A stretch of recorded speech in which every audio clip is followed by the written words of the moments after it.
Isang mapagpalang araw sa lahat ng mga kabangers at mga kayanggaw.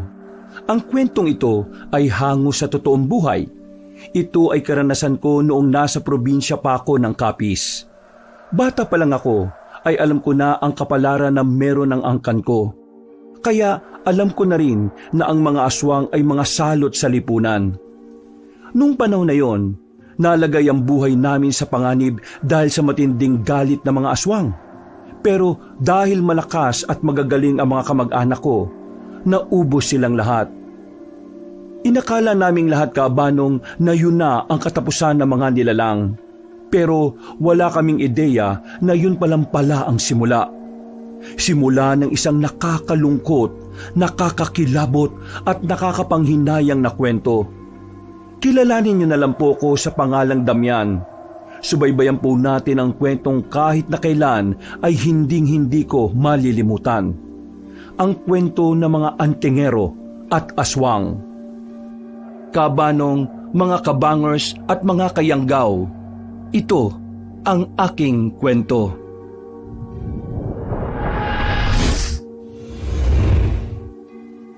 Bago nga pala magsimula ang ating kwento, sana'y mapindot nyo muna ang subscribe button at ang notification bell para lagi kayong nanonotify pag may bago tayong mga kwento. Pakibisita at pakisuportahan na rin ang iba pa nating mga channel. Ang Pamela Clamil Channel at ang Kabanong version 2.0.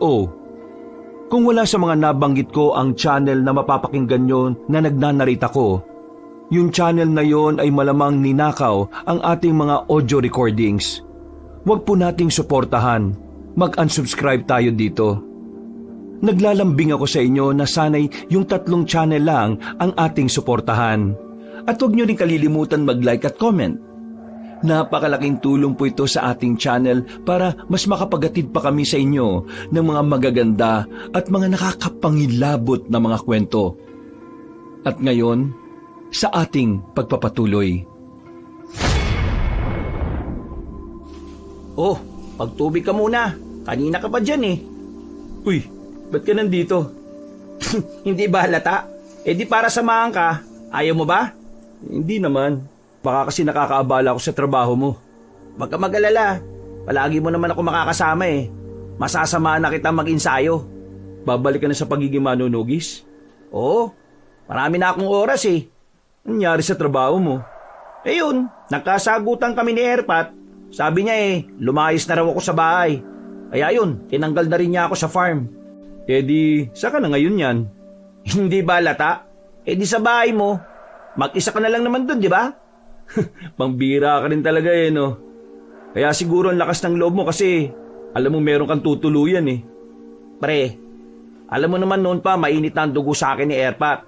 Mula nang maniraan ako sa poder niya, banas na siya sa akin. Mas maganda na rin na umalis ako doon. Kaysa naman makasama ko yung binuo niyang pamilya sa ibang babae, di ba? Alam mo, bumalik ka na lang sa mama mo, mas mainam pa. Eh may iba na rin pamilya si mama eh. Kaya nga wala akong mapuntahan ngayon. Pasensya na, hindi ko alam eh. Doon na lang muna ako sa iyo. Huwag ka mag-alala, marunong naman ako sa gawaing bahay eh. Hindi naman ako tatamad-tamad no. Wala namang problema sa akin. Ang inaalala ko lang naman, alam mo namang wala akong matinong trabaho. Pa-extra-extra lang ako kasi nakafocus ako dito sa minana kong gawain. Walang problema. Marunong akong dumiskarte. Ay, siya nga pala. Nasaan nga pala si Omeng? Nasan pa? Malamang. Nandun na naman sa nililigawan niyang si Mildred. Oh, akala ko ba titigilan niya na yun kasi ayaw na ayaw sa kanya nung nanay. Di ko nga rin alam eh. Naloko na sa babae yun eh. Ayaw na nga akong samahan sa pagsasanay. Kumustahin natin? Baka nabubuang na yung isang yun. Pagkatapos ng pagsasanay ko, agad na rin naman akong sumama kay Gab-Gab. Malapit lang naman ang baryo sa gubat na kinalalagyan ko. Pagdating namin ay pinuntahan namin ang bahay ni Omeng. Ang kaibigan namin na parang hindi kayang mabuhay kapag walang babae. Nakita namin si Omeng na nakaupo sa gilid ng bahay nila. Tulala, malalim ang iniisip. Sa sobrang lalim, hindi na niya namalaya na naroon na kami. Hindi ba siya matatauhan kung hindi ko siya tatapikin sa balikat? Uy, ano na naman yung iniisip mo? May problema ka na naman ba? Babae na naman siguro, no? Uy, nandito ba kayo para pagtawanan ako? Bakit ka naman namin pagtatawanan eh? Hindi nga namin alam kung anong nangyari sa'yo. Ano bang problema? Ayaw talaga sa akin ng nanay ni Mildred eh. Talagang hinahamak niya ako. Ilang beses ka na kasi namin sinasabihan. Humanap pa na lang ng ibang babae. Yung hindi masama ugali ng nanay. Kaysa sa ganyan. Bira ka naman, oh. Gusto rin naman kasi ako ni Mildred.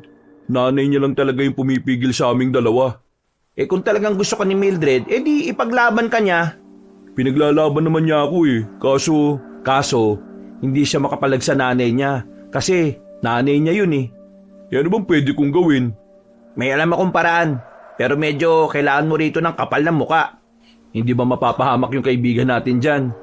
Hindi naman. Kapal ng muka ang puhunan. Ano ba kasi yan? Lumapad ang ngiti ni Gabgab. Sa ngiting yun pa lang, alam ko nang kakaiba na naman ang naiisip nito. Pagsapit ng gabi, nagbihis na rin kami. Kinuha ko ang gitara ko, nakatutono pa lang.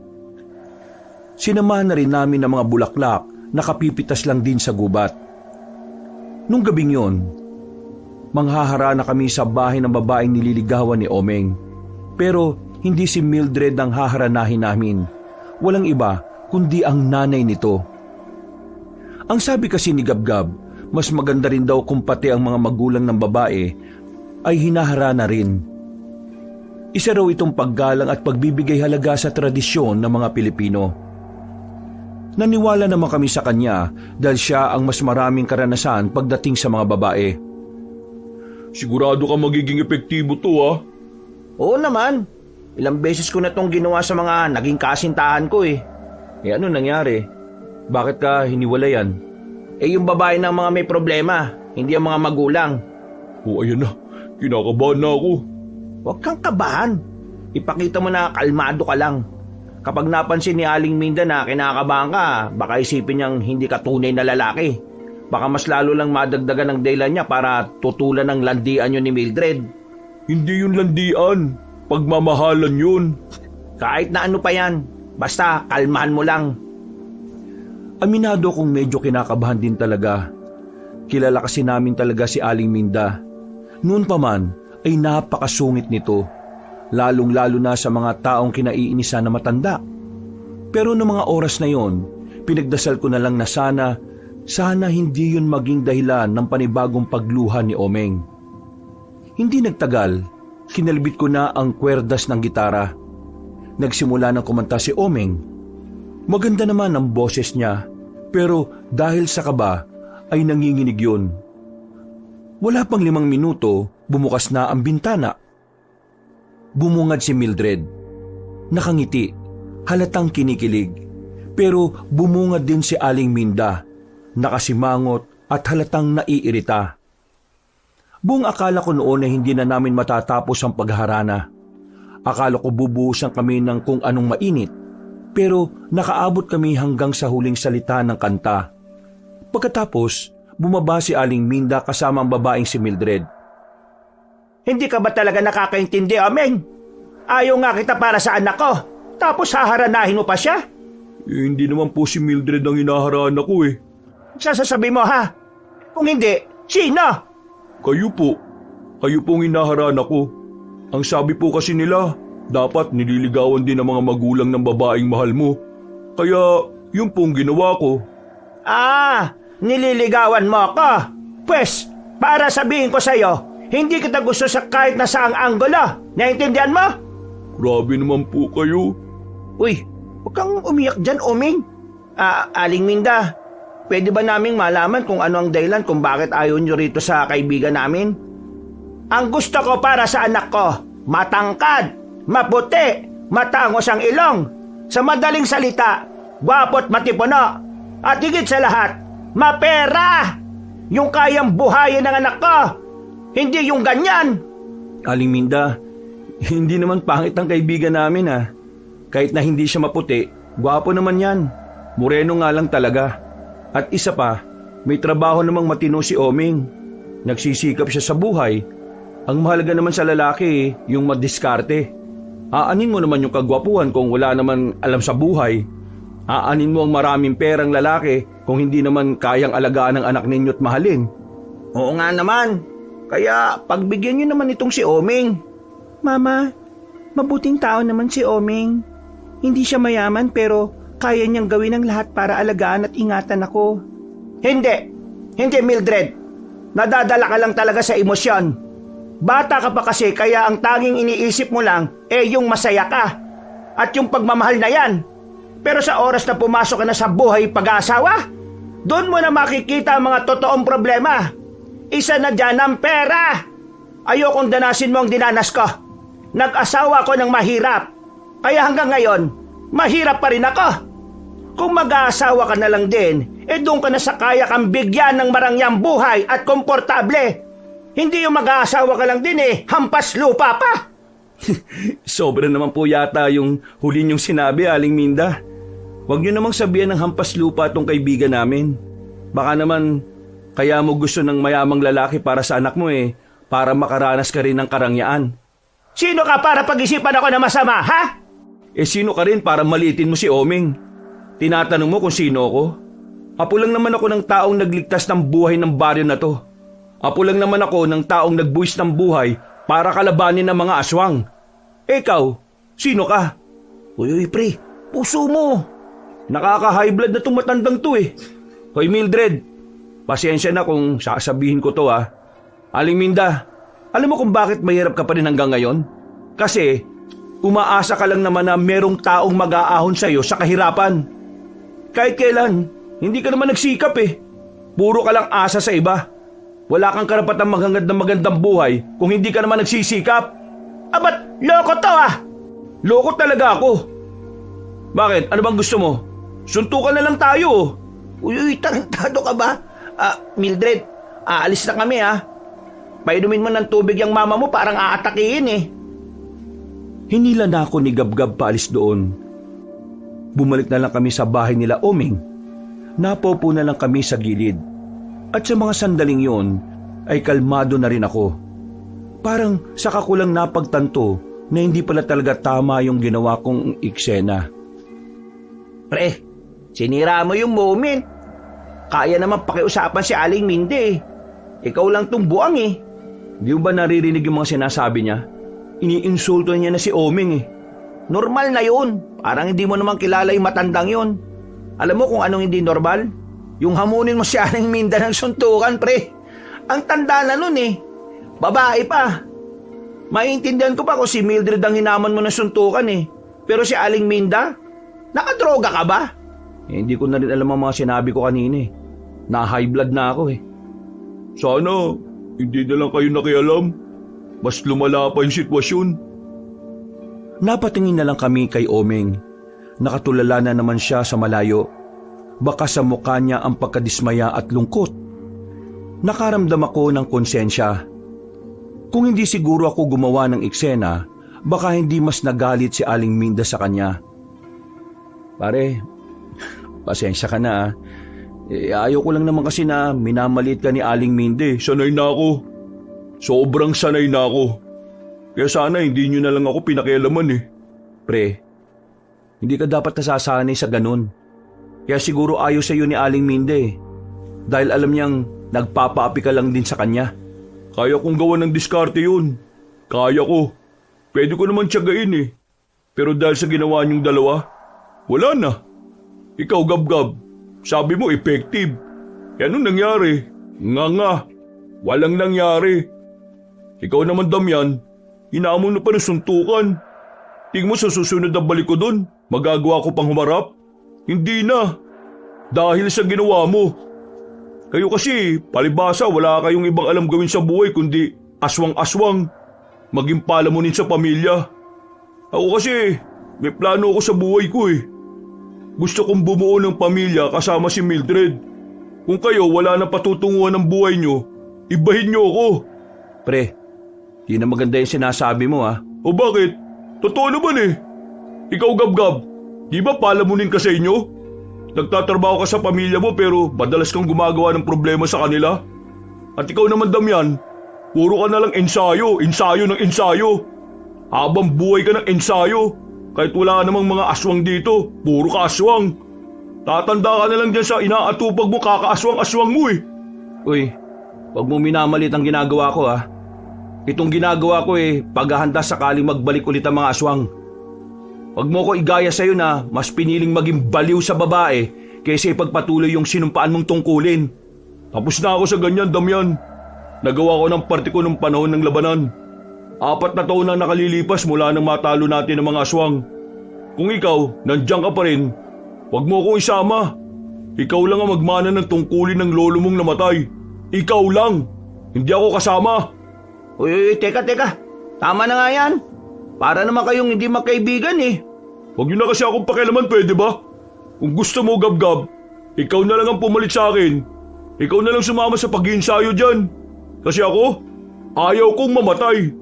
Kasi yung huling kasama niya sa labanan, namatay. Ayoko sumunod dun. Ano sinabi mo? O bakit? Totoo naman ah. Namatay ang lolo mo nang dahil sa kapabayaan mo. Parang tanga naman tong si Oming oh. Hindi naman tama yan. Personal na yan. Hindi, kaya mo siya. Sige, sabihin mo kung anong makakapagpagaan ng loob mo. Sabihin mo lahat. Sabihin mo lahat ng pang-iinsulto para lang lumuwag yung kalooban mo. Para makatulong na mabawasan yung problema mo. Sige. Ay naku, magmula nga ngayon, tigilan niyo na ako. Huwag niyo na akong pakikialaman sa mga desisyon ko sa buhay. Sige na, umalis na kayo. Huwag ka mag-alala. Hindi ka na talaga namin pakikialaman pa sa mga desisyon mo. Sana magkatuluyan kayo ng babaeng yun kasi kung hindi, wala ka ng kaibigang babalikan. Uy, ano ba? Para kayong sila ah. Nauna na akong naglakad, Kabanong. Umuwi na lang ako sa bahay. Napabuntong hininga na lang ako nang maupo na ako sa bakuran. Agad din namang nakasunod sa akin si Gab-Gab. Narinig mo kung gaano siya kabaliw sa babae? Pati yung mga ginawa natin 4 na taon na nakalilipas binaliwala na lang niya. Pati si Lolo na nagbuwis ng buhay para labanan ng mga aswang, dinamay pa niya. At ginawa niya pang panlaban sa akin yung kamatayan ni Lolo. Para ano? Para makonsensya na naman ako? Na sana ako na lang yung pinatay ng mga aswang at hindi si Lolo? Nakita mo kung gaano siya katarantado? Naiintindihan ko naman ang nararamdaman mo, Damian. Pero dapat intindihin din natin yung nararamdaman ni Omeng. Ano bang ginawa natin?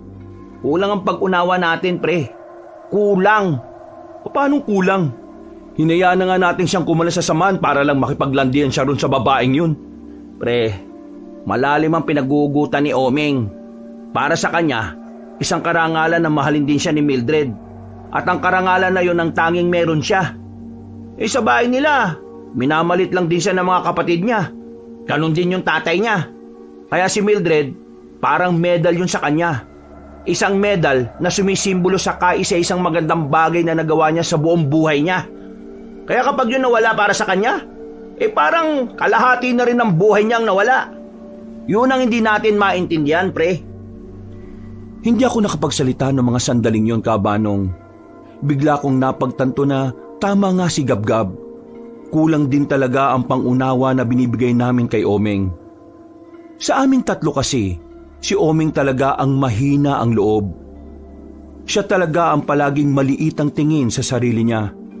Kaya siguro nang makilala niya si Mildred, yun ang naging dahilan para kahit papaano, ibangon niya ulit ang kanyang sarili.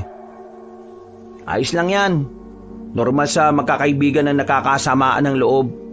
Ang mahalaga naman dito handa nating aminin na nagkamali tayo. At tingin ko din naman, magsosorry din yung si Omeng. Kilala naman natin ang ugali nun Kapag alam niyang may mali siya, magkukusang lumapit yun sa atin. Ay, gugulan din talaga ako Siguro nga, masyado lang nakakulong ang utak ko kung papaano ko mahahanap yung iba pang aswang. Siguro, yun ang dahilan kung bakit may mga bagay na hindi ko maintindihan tungkol sa ibang tao. Teka, maiba tayo. Sigurado ka ba talaga na meron pang ibang aswang? Oo, meron pa. Hindi ako pwede magkamali. Mga aswang ang nakita ko sa gubat ng Maribeles, 2 taon nang nakalilipas. Kung sakaling meron pang mga aswang, ibig sabihin may tsansang magkaroon ulit ng kaguluhan? Ako na lang ang natitirang buhay sa angkan namin. Hanggat buhay ako at hanggat may aswang, hindi matatahimik ang hidwaan ng mga manunugis at mga aswang. Nag-aalala ako para sa kaligtasan mo, pre. Ano kaya kung magbagong buhay ka na lang? Hindi pwede. Kung hindi ako, sino magtatanggol sa probinsyang ito sakaling magbalik sila? Wala. Ako lang. Kung yan naman ang tingin mong dapat na gawin sige, susuportahan kita. Sasamahan kita. Babalik ako. Pre, hindi mo na kailangan bumalik sa gawain na 4 na taon mo nang iniwan. Kayang-kaya ko na itong mag-isa. Hindi mo kakayanin na mag-isa ang mga aswang, pre. Kailangan mo ng kaibigan. Okay? Inakbayan na lang niya ako. Kahit na papaano, gumaan na rin ang pakiramdam ko. Pumasok na lang kami sa loob. Napatingin kami sa malaking larawan ni Lolo na nakadikit sa dingding. Napangiti na lang kami habang inaalala ang kagitingan niya noong kasagsagan ng digbaan laban sa mga aswang. Makalipas pa ang ilang araw, sigab-gab na ang nakasama ko sa pag-iensayo. Kahit na matagal na siyang tumigil sa pagiging manunugis, hindi pa rin kumukupa sa mga kaalaman niya sa pakikipaglaban. Isa si Gab-Gab na nakasama namin ni Oming noon. Kami ang naging alalay ni Lolo noong tinutugis pa namin ang mga aswang. Hindi na ako sanay. Ang bilis ko na mapagod. Wala ka pa nga rin kupas Talaga? Oo, pwedeng-pwede ka na kaagad sumabak.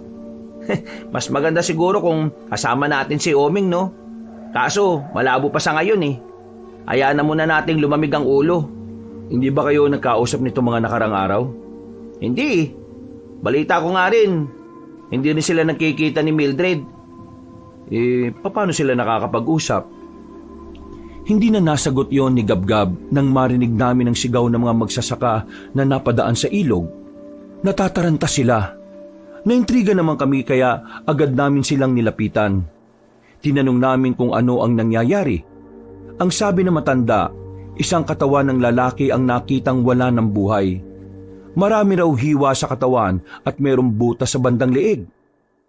Sumunod kami sa mga magsasaka. Maya-maya pa, narating na rin namin ang isang bakanting palayan. Marami ng tao ang naroon. Pagsilip namin, nakita namin ang bangkay ng lalaki na nilalangaw na. Hindi na makilalang mukha sa dami ng hiwa nito. Nagsisimula na naman pala sila.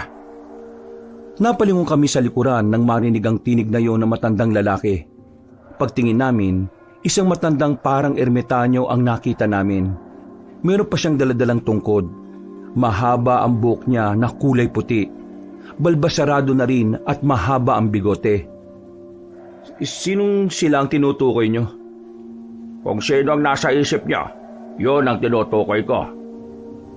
Naglakad na paalis sa matanda, pero dahil napukaw niya ang atensyon ko, sinundan ko siya at hinarangan. Aswang bang tinutukoy niyo? Mukhang yon ang nasa isip mo. Sino ba kayo? Anong alam niyo sa mga aswang? Sa pananalita ninyo parang ang dami niyong nalalaman Muli silang nagbabalik. Muli silang maghahasik ng kadiliman sa probinsyang ito. Muli nilang babawin ang lupain na minsan na nilang inakala na sa kanila. Kaya maghanda tayo. Kailangan nating ihanda ang ating mga sarili. Pakilala mo kung sino ka para pagkatiwalaan ka namin sa mga sinasabi mo. Hindi naman mahalaga kung ano ang pagkakakilanlan ko. Ang mahalaga, alam na nating malaki ang posibilidad na mangyari ang nakaraan. Pamisteryo pa talaga to si Manong Wala silang pinipili. Wala silang tsak na punteriya. Marahil ay kung sino-sino lang ang makita nila. Depende kung kailan sila nagugutom. Hindi sila kumakain ng laman. Dugo ang prioridad nila. Pero sa mga susunod na buwan, baka kumain na rin sila ng laman ng tao. Alam niyo naman siguro ang ugali ng mga aswang. Hindi sila nakokontento. Sabihin mo, gaano sila kadelikado ngayon? Walang nakakaalam. Walang makakatukoy. Malalaman lang natin yan kapag tayo na mismo ang nakaharap nila. Ngumiti ang matanda sa amin. Isang misteryosong ngiti. Naglakad na ang matanda palayo. Pinagmasdan na lang namin siya at hindi na rin namin sinundan. Pero ang totoo, Nahihiwagaan kami sa kanya. Yung kasi ang unang pagkakataon na nakita namin siya sa lugar namin.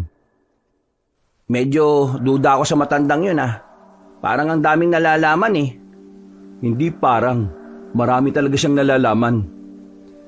Napabuntong hininga na lang ako, Kaabanong. Binalikan na lang namin ang bangkay na pinagkakaguluhan ng mga tao.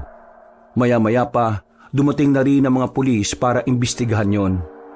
Nawalan na rin kami ng pagkakataon na tingnan ng mas malapitan ng bangkay.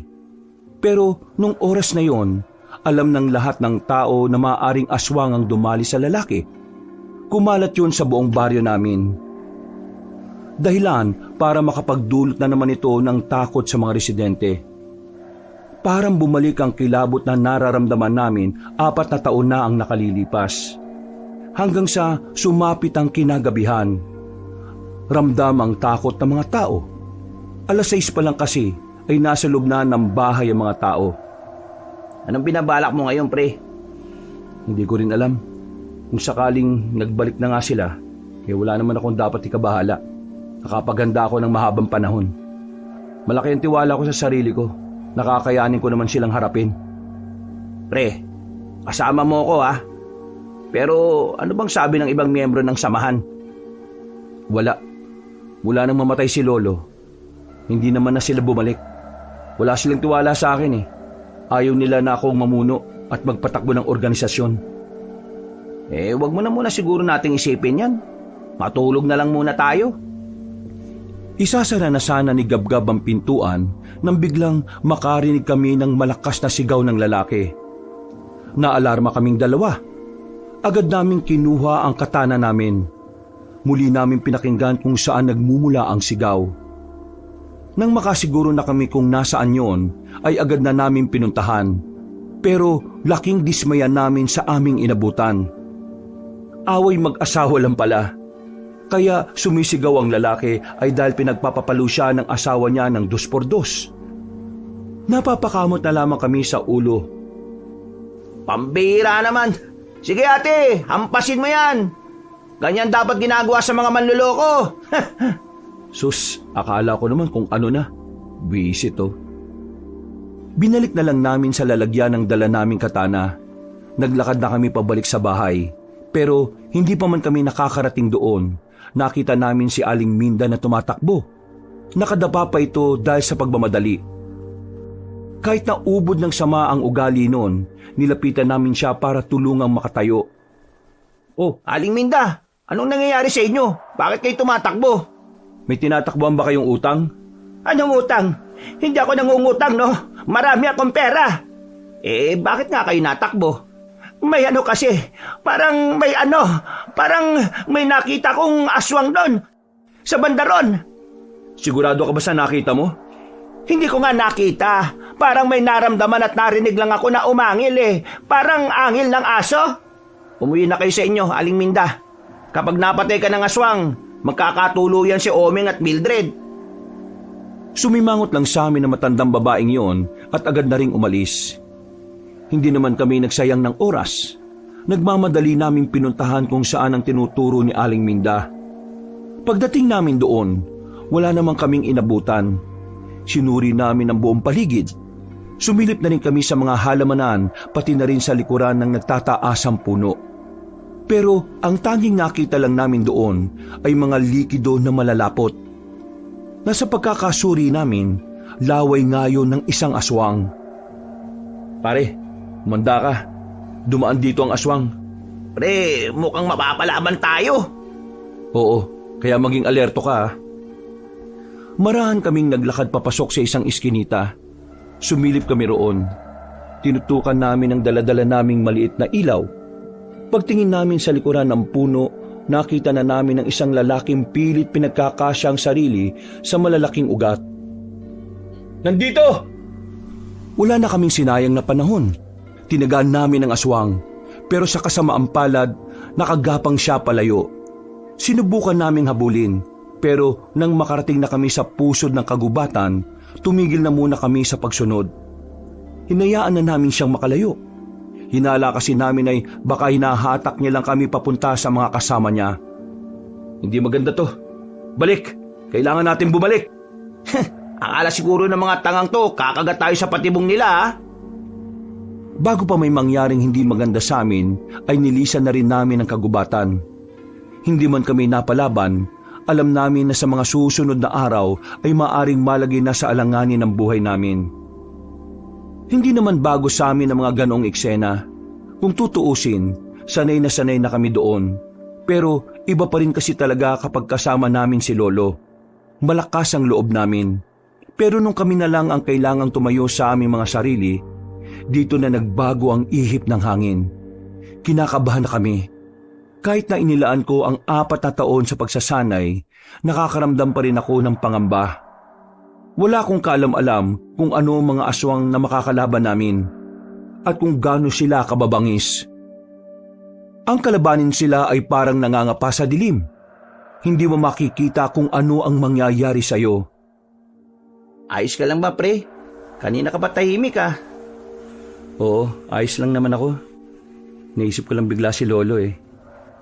Iba yung pakiramdam na nasa tabi natin siyang lumalaban. Doon ako hindi sanay eh. Tsak naman ako kung nasaan ang lolo mo. Proud na proud siya sa'yo. Kung siguro, Oo! Sisisi mo na naman ang sarili mo eh. Pare, huwag mong isipin ang sinabi ni Omeng. Galit lang yung loko na yun kaya niya nasabi yun sa'yo. Pero alam naman nating lahat na wala kang kasalanan. umuwi na lang siguro tayo. Bigla ako nagutom eh. Napatigil kami sa paglalakad nang matanong naming papasalubong sa amin si Omeng. Napatigil din siya. Napatingin sa amin. Ako nang nagkusang lumapit para kausapin siya. Sasamantalahin ko ang pagkakataon na humingi ng paumanhin sa kanya. Omeng, pre, yung tungkol sa nangyari, pasensya na ah. Concern lang talaga ako sa iyo eh, pero hindi ko inakala na sumobra na pala ako. Pasensya na rin pre. Naisip ko lang naman yun kasi akala ko magiging effective din sa'yo. Pero hindi pala. Hindi. Ako dapat ang humingi ng paumanhin sa inyo. Lalo na sa iyo, Damian. Masyadong personal yung sinabi ko. Galit lang ako noon. Hindi totoo na kasalanan mo kung bakit namatay ang lolo mo. Sa katunayan, ikaw pa nga ang dahilan kung bakit marami sa amin ang nakaligtas noon eh. Pasensya na rin talaga. Masyado na akong nalulung sa pagmamahal ko kay Mildred. Nabulag na ako, wala na akong ibang nakita, kundi siya lang. Wala yun. Kalimutan na lang siguro natin yun. Ang mahalaga naman eh, ngayon magiging maayos na rin tayo uli. Basta, kung anong trip mo sa buhay, susuportahan ka namin. Lalo na yung pagmamahal mo kay Mildred. Hindi na. Baka mawalan na talaga ako ng pag-asa kapag nalaman ni Aling Minda ginawa ko. Ha? Bakit? Ano bang ginawa mo? Sinundan ko siya kanina habang papauwi siya galing sa palengke. Tapos, tinakot siya at nagkunwari akong aswang. Nakita ko kung paano siya tumakbo. Nagawa ko lang naman kasi napipiko na rin ako kung paano siya magmaliit sa akin eh. Ay buang! Ikaw pala yung dahilan kung bakit takot na takot kanina si Aling Minda? Ha? Paano niyo nalaman? Kami yung tumulong sa kanya kanina nung madapa siya eh. Hindi man lang nga nagpasalamat. Pambihira ka. Ikaw pala talaga yon. Paniwalang paniwala nga siya na merong aswang kanina eh. Takot na takot. Pero pre, meron talagang aswang kanina. Ha? Bumalik? Ibig kong sabihin, yung pumas lang dun sa lalaki, nandito pa rin? Pinuntahan kasi namin kanina yung tinuro ni Aling Minda. May mga nakita kaming laway ng mga aswang. At nakita rin namin mismo yung aswang. Pero hindi na namin sinundan eh. Delikado. Baka pinapahabol niya lang talaga kami. Di, nagbabalik na pala talaga sila. Gaya nga na sinabi ng matandang lalaki sa akin. Ha? Matandang lalaki? Yung mukhang ermitanyo? Oo, bakit? Kinausap din kayo? Oo, kanina. Pero hindi naman nagpakilala sa amin eh. Ang sabi lang, kailangan natin maganda. Sino kaya yung matandang yun, no? Bakit parang ang dami niyang alam? Yan din ang tanong namin. Kung sino man siya, sana kakampi natin siya at hindi kalaban. Pero siya nga pala, anong balak mo, Omeng? Kami ni Gabgab, buo ng loob namin. Sasaba kami ulit. Hindi ka naman namin pinipilit ah. Sasama na ulit ako. Ang totoo niyan, ito ang dahilan kung bakit gusto ko rin kayo makausap eh. Gusto kong bumalik sa pagiging manunugis. Ito lang din kasi ang alam kong paraan para kahit papaano maprotektahan ko si Mildred. E di kung ganon, buo na tayo ulit. Bukas, simulan mo na ulit magsanay ah. Papanoorin ka na lang namin kasi kami tapos na eh. Makalipas ang maraming araw, wala kaming ginawa kundi ang mag-ensayo lang. Sinasamantala na namin na walang dumadalaw na aswang sa kahit saang baryo. Pero kahit na nananahimik pa ang mga aswang, hindi namin magawang maging kampante. Bawat gabi, parang lagi kaming nagiging tamang hinala sa mga ingay na naririnig namin. Alam namin na isa sa mga ugali ng mga aswang ay ang manahimik kapag malapit na silang umatake. Samantala, dahil nga walang nagpapakitang aswang sa mga nagdaang araw, muling bumalik ang sigla sa baryo namin. Nawala ang takot nila at ang usapan tungkol sa lalaking natagpo ang bangkay na ay agad na naglaho. Napalitan ito ng haka-haka na baka tao lang din ang gumawa, na baka isa sa mga nakaaway ng biktima. Oh, saan ba nagpunta si Gab-Gab? Parang kanina ka pa yata naghihintay dun ah. Ewan ko, napadaan na naman siguro sa mga pinsan niya. Buti nga dumating ka eh. Kanina pa ako nababagot dito. Oh, baka natatakot ka na atakihin ka ng mga aswang kasi mag-isa ka lang kanina. Ako? Matatakot? Patawa ka naman pre. Hindi, biro lang. Ito naman oh. Oh, ayun yung matanda oh. Napaalis ako sa kinauupuan kong malaking bato. Nakita namin na matandang lalaki na papatawid na sa kabilang parte ng ilog. Malakas ang agos kaya nag-alala kami na baka tangayin siya. May kapayata na rin kasi ang matanda. Unang tingin pa lang ay makikita ng kulang talaga siya sa timbang. Dali-dali kaming lumapit sa kanya. Pipigilan sana namin siya pero nabigla kami nang tumayo siya sa gitna ng lumaragas ang tubig. Hindi siya inaagos. Kahit kaunting paggalaw ay hindi nangyayari. Nanatili lang siya sa kanyang kinatatayuan. Ah, kayo pala. Delikado dyan, baka tangayin ka. Kailangan mo umalis dyan. Tatangayin? Hindi naman ah. Manong, makinig ka na lang sa amin. Marami nang tinatangay ng lumaragas ang tubig na yan. Huwag kayo mag-alala. Hindi ako mapapabilang sa mga yon. Pero para hindi na kayo mag-alala, eh sige, aalis na ako. Kaswal lang na naglakad palapit sa amin na matandang lalaki, na parabang hindi niya alintana ang malakas na agos ng tubig. Nakangiti lang siya sa amin ng malapad nang makalis na siya sa tubig. Dito ba kayo nagsasanay? Oo, doon ho, sa banda ron. Madalas ako napapadaan dito ng mga nakaraang araw. Parang ang ganda kasing maglakbay-lakbay sa gubat dito malapit sa inyo. Ang daming makukuhanan ng pagkain. Nagkatinginan kami ni Omeng. Pareho kaming nahihiwagaan sa matandang aming kaharap. Presensya pa lang kasi niya ay parang may kakaiba talaga sa kanya. Napansin ng matandang lalaki na seryoso ang tingin namin. Huminga siya ng malalim. Naupo sa malaking bato at itinukod ang kanyang tungkod. Marahil nagtataka pa rin kayo kung sino ako. Kaya sige, para mapatibay natin ang pundasyon ng tiwala, magpapakilala na ako sa inyo. Ako si Horolan, isa akong manlalakbay, isang albularyo. Naglalakad ako para maghanap-hanap ng mga epektibong panggamot sa kahit na anong malubhang sakit. Kasama sa paglalakbay ko ay ang pagiging mulat sa presensya ng mga aswang sa probinsya na ito, ang Kapis. Marami akong nalalaman sa mga aswang dahil matagal ko na silang inaaral. Sa katunayan 4 na taon na ang nakalilipas. Nasaksihan ko ang labanan dito. Pero noong panahon na yon, wala naman akong magawa. Albularyo lang naman ako. Hindi naman ako manunugis. Kaya pagkatapos ng labanan at nanalo mga manunugis, umalis na rin ako. Kung ganon, ano pang iba mong nalalaman? Nanalo kayo noon pero hindi nyo naman sila naubos. Sa katunayan, yung mga natalo nyo mga aswang ay wala pa sa kalahati na kanilang bilang. Ho? Sigurado ba kayo sa sinasabi nyo? Ang dami na nun ah. Halos magkandamatay na kaming lahat nun, tapos sasabihin nyo wala pa sa kalahati. Sinabi ko lang kung ano ang nalalaman ko. Saan niyo naman nakuha yung impormasyon na yan? Sa akin mismo. Dahil alam ko kung nasaan ang kanilang pinaglulunggaan. Kung alam mo, di ituro mo sa amin kung... Teka. Maniniwala ba kagad tayo sa matandang yan? Hindi naman natin siya kilala ah. Huwag kayo mag-alala. Maniwala man kayo sa akin o hindi, hindi ko rin naman sasabihin sa inyo kung saan. Kailangan nyo munang dumaan sa matinding pagsasanay para maihanda kayo sa kanila. Hindi nyo sila mauubos kung wala kayong sandata na makakatalo sa kanila. Hindi itako katana ang tinutukoy ko, kundi anting-anting. Ano naman ang alam mo sa anting-anting? Ang sabi mo kanina, albularyo ka lang. Pero wala akong sinabing pangkaraniwang albularyo lang ako. Muli siyang tumayo at saka tumingin sa malayo. Malapad ang kanyang ngiti.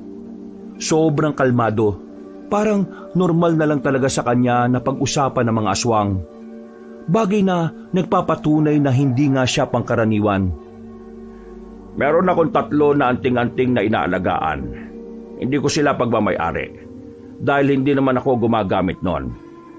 Pag-aari sila ng mga kaibigan kong albularyo noong araw. Pero namatay sila ng dahil din sa mga aswang. Kailangan ng mga bagong tagapangalaga ng anting-anting na yon. Kung talagang gusto niyong matalo mga aswang, hahayaan niyo kung tulungan kayo. Bakit mo naman ito ginagawa? Malaki ba ang kasalanan ng mga aswang sa'yo?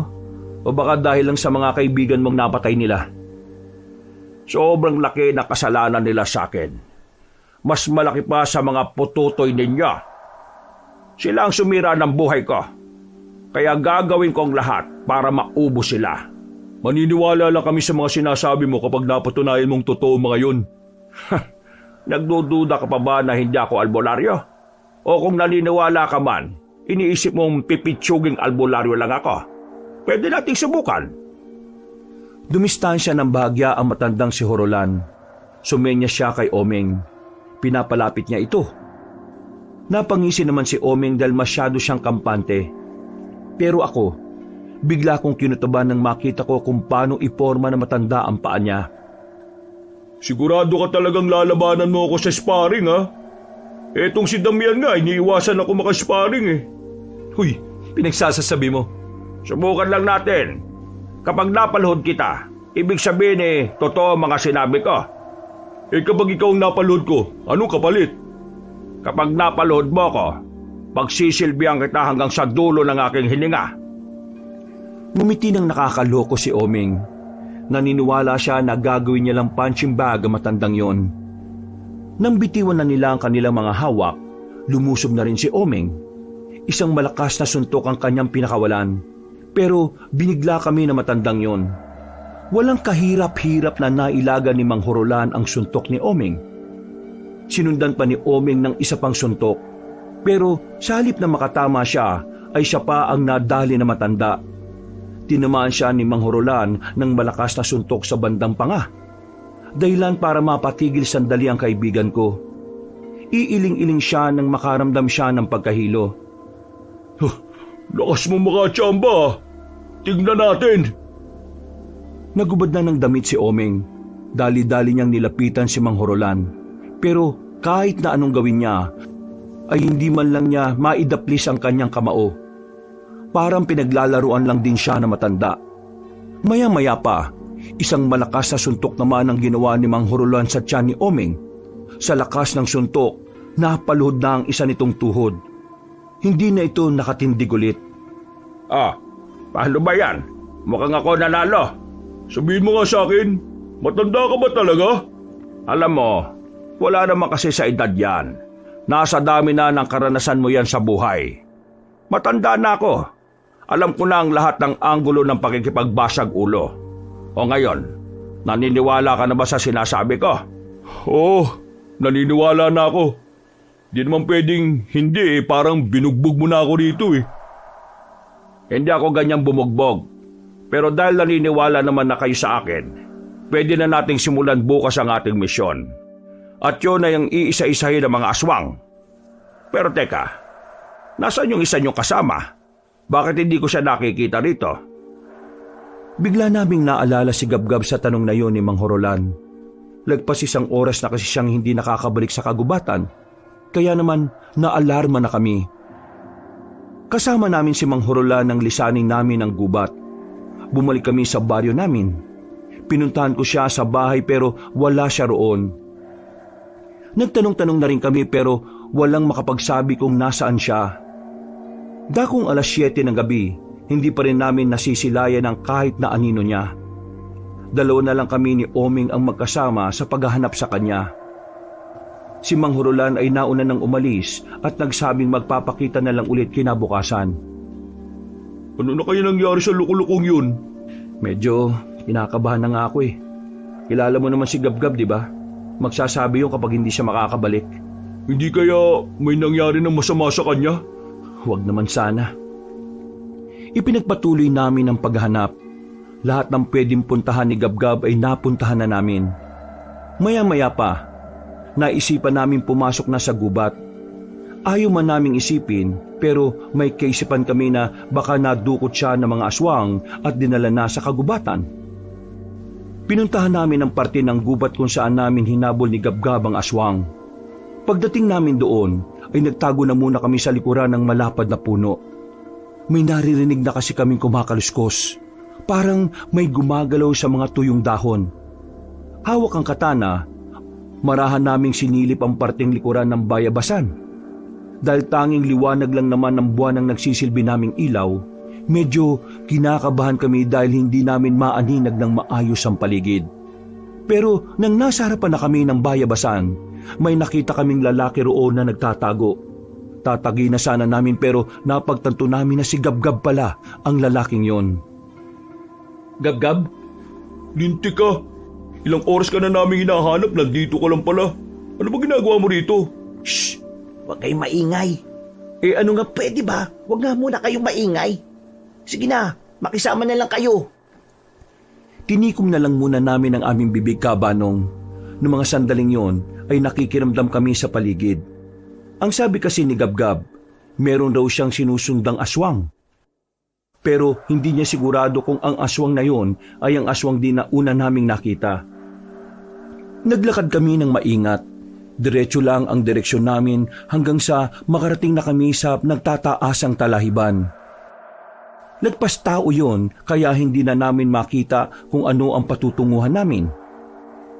Nakahanda lang ang mga hawak naming sandata. Maya-maya pa, "Yuko!" Buti na lang ay nagawa naming makailag. Kung hindi, baka tumatagas na ang dugo namin sa leeg. Isang aswang kasi ang bigla na lang lumitaw at lumundag sa amin. Dahil alanganin kami sa lugar na yon, tumakbo kami paalis sa talahiban. Nang makarating na kami sa gilid ng daan, biglang nawala ang aswang. Sinuyod namin ang tingin ng paligid, pero wala kaming makita. Nandyan lang yan. Nililin lang niya lang tayo. Sinasabi ko na nga, aswang talaga yun eh. Kanina nga po ito pa sinusundan yun eh. Tudasin na natin, aswang pala eh. Wag tayo makampante. Mabilis siya. Kailangan natin maging alerto. Dito, sa bandang to, tara. Nauna na akong naglakad. Lalapit pa lang sana kami sa mga kawayan nang biglang may humila na kay Gabgab sa likuran. Nakakapit siya sa mga damo at dali-dali naman namin siyang tinulungan. Hindi siya nakuha ng aswang pero may sugat ang binti niya dahil sa haba ng kuko ng nilalang na yon. Humanda kayo ngayon. Nagpakita ka pa talaga ha? Ingat ha, hindi to pangkaraniwang aswang. Sabay kaming lumusob ni Omeng. Pagtaga namin sa aswang ay nagawa niyang hawakan ng kamay ko. Hinila niya ako at tinangkang kagatin. Mabuti na lang at mabilis na nakaresponde si Omeng. Tinaga niya ang aswang at tinamaan yun sa hita. Nabitiwan niya rin ako. Nakahanap ako ng magandang tiyempo. Tinaga ko rin yun at tinamaan naman sa bandang balikat. Pero kahit nasugatan na siya, parang wala lang sa kanya ang ginawa namin. Nakatindig pa rin siya ng diretsyo.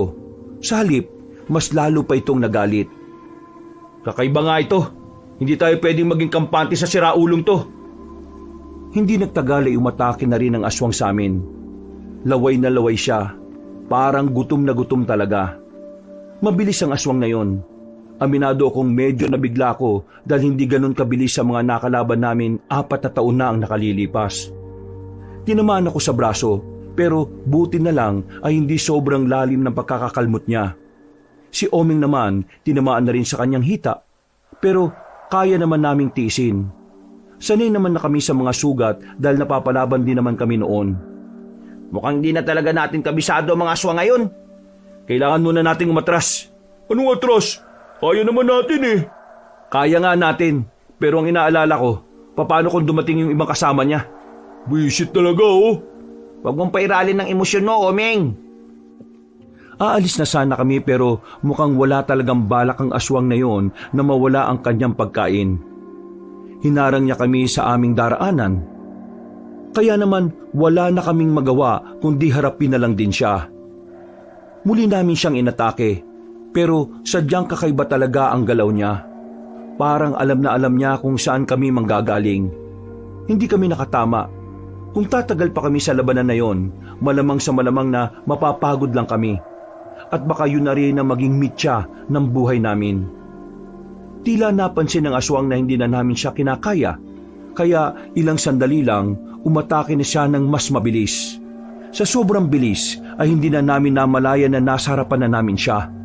Akmang kakalmutin na niya ako, pero laking gulat namin nang sumulpot si Mang Horolan. Hinato niya ng katana ang aswang sa liig na naging dahilan ng agaran nitong pagkamatay. Ay nako, sinasabi ko na nga sa inyo hindi na kayo kayang iligtas ng inyong mga sandata. Teka, paano ka nakapunta rito? Hindi ka naman namin napansin Madilim, tensyonado kayo. Malamang hindi nyo na malaya na narito na ako. Tao ka ba talaga? O baka Superman ka na rin? Hindi ka ba normal? Sa halip na magpasalamat kasi iniligtas ko ang buhay nyo. Kung ano-ano pang iniisip nyo sa akin ngayon. Ang bira talaga mga kabataan ngayon, Mga walang utang na loob Maraming salamat pero paano mo nga nagawa yun? Hindi na mahalaga yon. Ang mahalaga ngayon nakaabot ako at nailigtas ko kayo. Tinutukan ni Mang Horolan ng ilaw ang aswang na nakahandusay. Nakita pa naming tumatagas ang dugo nito sa leeg. Sinipa pa ni Mang Horolan ng mahina para alamin kung ito ba ay buhay pa. Mababangis na ang mga aswang ngayon. Sa mga nakalipas na taon, mukhang marami na rin silang natutunang mga bagong taktika. Mga galaw at mukhang napag-aralan na rin nila ang mga natitirang manunugis ngayon. Yun ang dahilan kung bakit hindi kayo umubra sa isang yan. Ganun na ba talaga sila kadelikado? Tingin nyo, maglalakas loob silang manggulo ulit kung hindi mataas ang tingin nila sa sarili nila. Alam na kasi nila na hindi na kayo gaya ng dati. Napabuntong hininga ang matandang si Horolan. Baka sa mukha niya ang pangamba.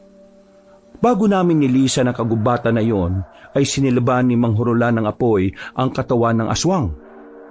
Pag-alis namin doon, tumabi na muna kami sa gilid ng daan.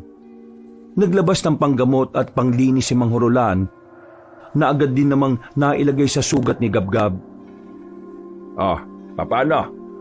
Ayos na itong sugat mo. Mauna na ako. Sigurado ba kayong ayos lang kayo na mag-isa? Ay bakit? Natatakot ba kayo na baka patayin ako ng mga aswang? Sus, huwag niyong intindihin yon. Kayang-kaya ko mag-isa. Kung kaya-kaya mo naman palang mag-isa, bakit kailangan mo pa kami? Dahil may hangganan lang ang kaya kong gawin. At kayong tatlo lang ang nakikita ko makakagamit ng mga anting-anting na naiwan sa akin. O sige na, maglalakad na ako at baka umagahin pa ako. Pinagmasdan na lang namin si Mang Horolan na naglalakad papalayo. Napapailing na lang din kami dahil hindi namin inakala na ang matandang gaya niya ang magliligtas sa amin. Dahil sa nangyari, mas lalo naming naintindihan na hindi na talaga sapat ang nalalaman namin para tapatan ng mga aswang. Mas lalo naming kinailangan ng tulong ni Mang Horolan. Kahit na hindi pa namin siya lubos na kilala, kailangan namin siyang pagkatiwalaan. Makalipas ang halos 2 buwan, sa mga nagdaang araw ay napapadalas ang paglitaw ng mga aswang sa bawat baryo. Ginagawa na nilang tambayan ng gubat. Pero dahil nga naibigay na rin sa amin ang anting-anting, ay unti-unti na rin namin yung napapaunlad. Nagagawa na rin namin silang tugisin. Hindi pa naman kami sobrang lakas dahil hindi pa namin nagigising ang tunay na kapangyarihan ng anting-anting na nasa amin. Pero ang mahalaga sa amin, kahit na papaano ay nagkakaroon kami ng lakas ng loob para protektahan ang kapayapaan. Mas naging malapit din ang kalooban namin kay Mang Horolan. Magaan talaga ang pakiramdam namin sa kanya. Yung bang kahit na sa sandaling panahon, parang napakadali niyang pagkatiwalaan. Wala naman din kasi kaming nakikitang dahilan para paghinalaan namin siya. Hindi kasi siya mabait lang sa amin. Kahit sa ibang tao rin ay mabuti ang pinapakita niya. Alam niyo kung anong gusto ko sa inyong magkakaibigan? Ang dadali niyong matuto. Alam niyo bang yung mga may-ari ng anting-anting na binigay ko sa inyo hirap na paabuhin ng mga yan. Pero kasi hindi na rin naman ako magtataka kung bakit ang dali niyong nagamit ang anting-anting. Nararamdaman kasi niya na karapat-dapat kayo dahil na rin sa ginawa niyong pakikipaglaban noon. Pero hindi mo pa rin ba sasabihin sa amin kung saan namin makikita ang lungga ng mga aswang? Hindi pa. Kapag nakita kong handang-handa na ang katawan at isipan ninyo, sasamahan ko pa kayo papunta ron. Tara mo naman, Mang Horolan. Wala ka pa rin bang tiwala sa amin? Hindi naman sa walang tiwala. Sadyang alam ko lang na magmamadali kayo kapag sinabi ko na sa inyo. Tandaan nyo, hindi nyo pa nagigising ang tunay na kalakasan ng inyong mga anting-anting. Tama si Mang Horolan. Kailangan mas maging handa tayo. Kasi kung hindi, para lang tayong tumalon sa kumukulong mantika kapag nagpunta tayo sa balwarte nila. Sa ngayon, umuwi na muna kayo sa inyo at magpahinga. Mag-relax. Walang sinyalis ng pag-atake ngayon kaya makakapagpahinga kayo ng mas matino. Hindi mo ba talaga kami dadalhin sa bahay mo?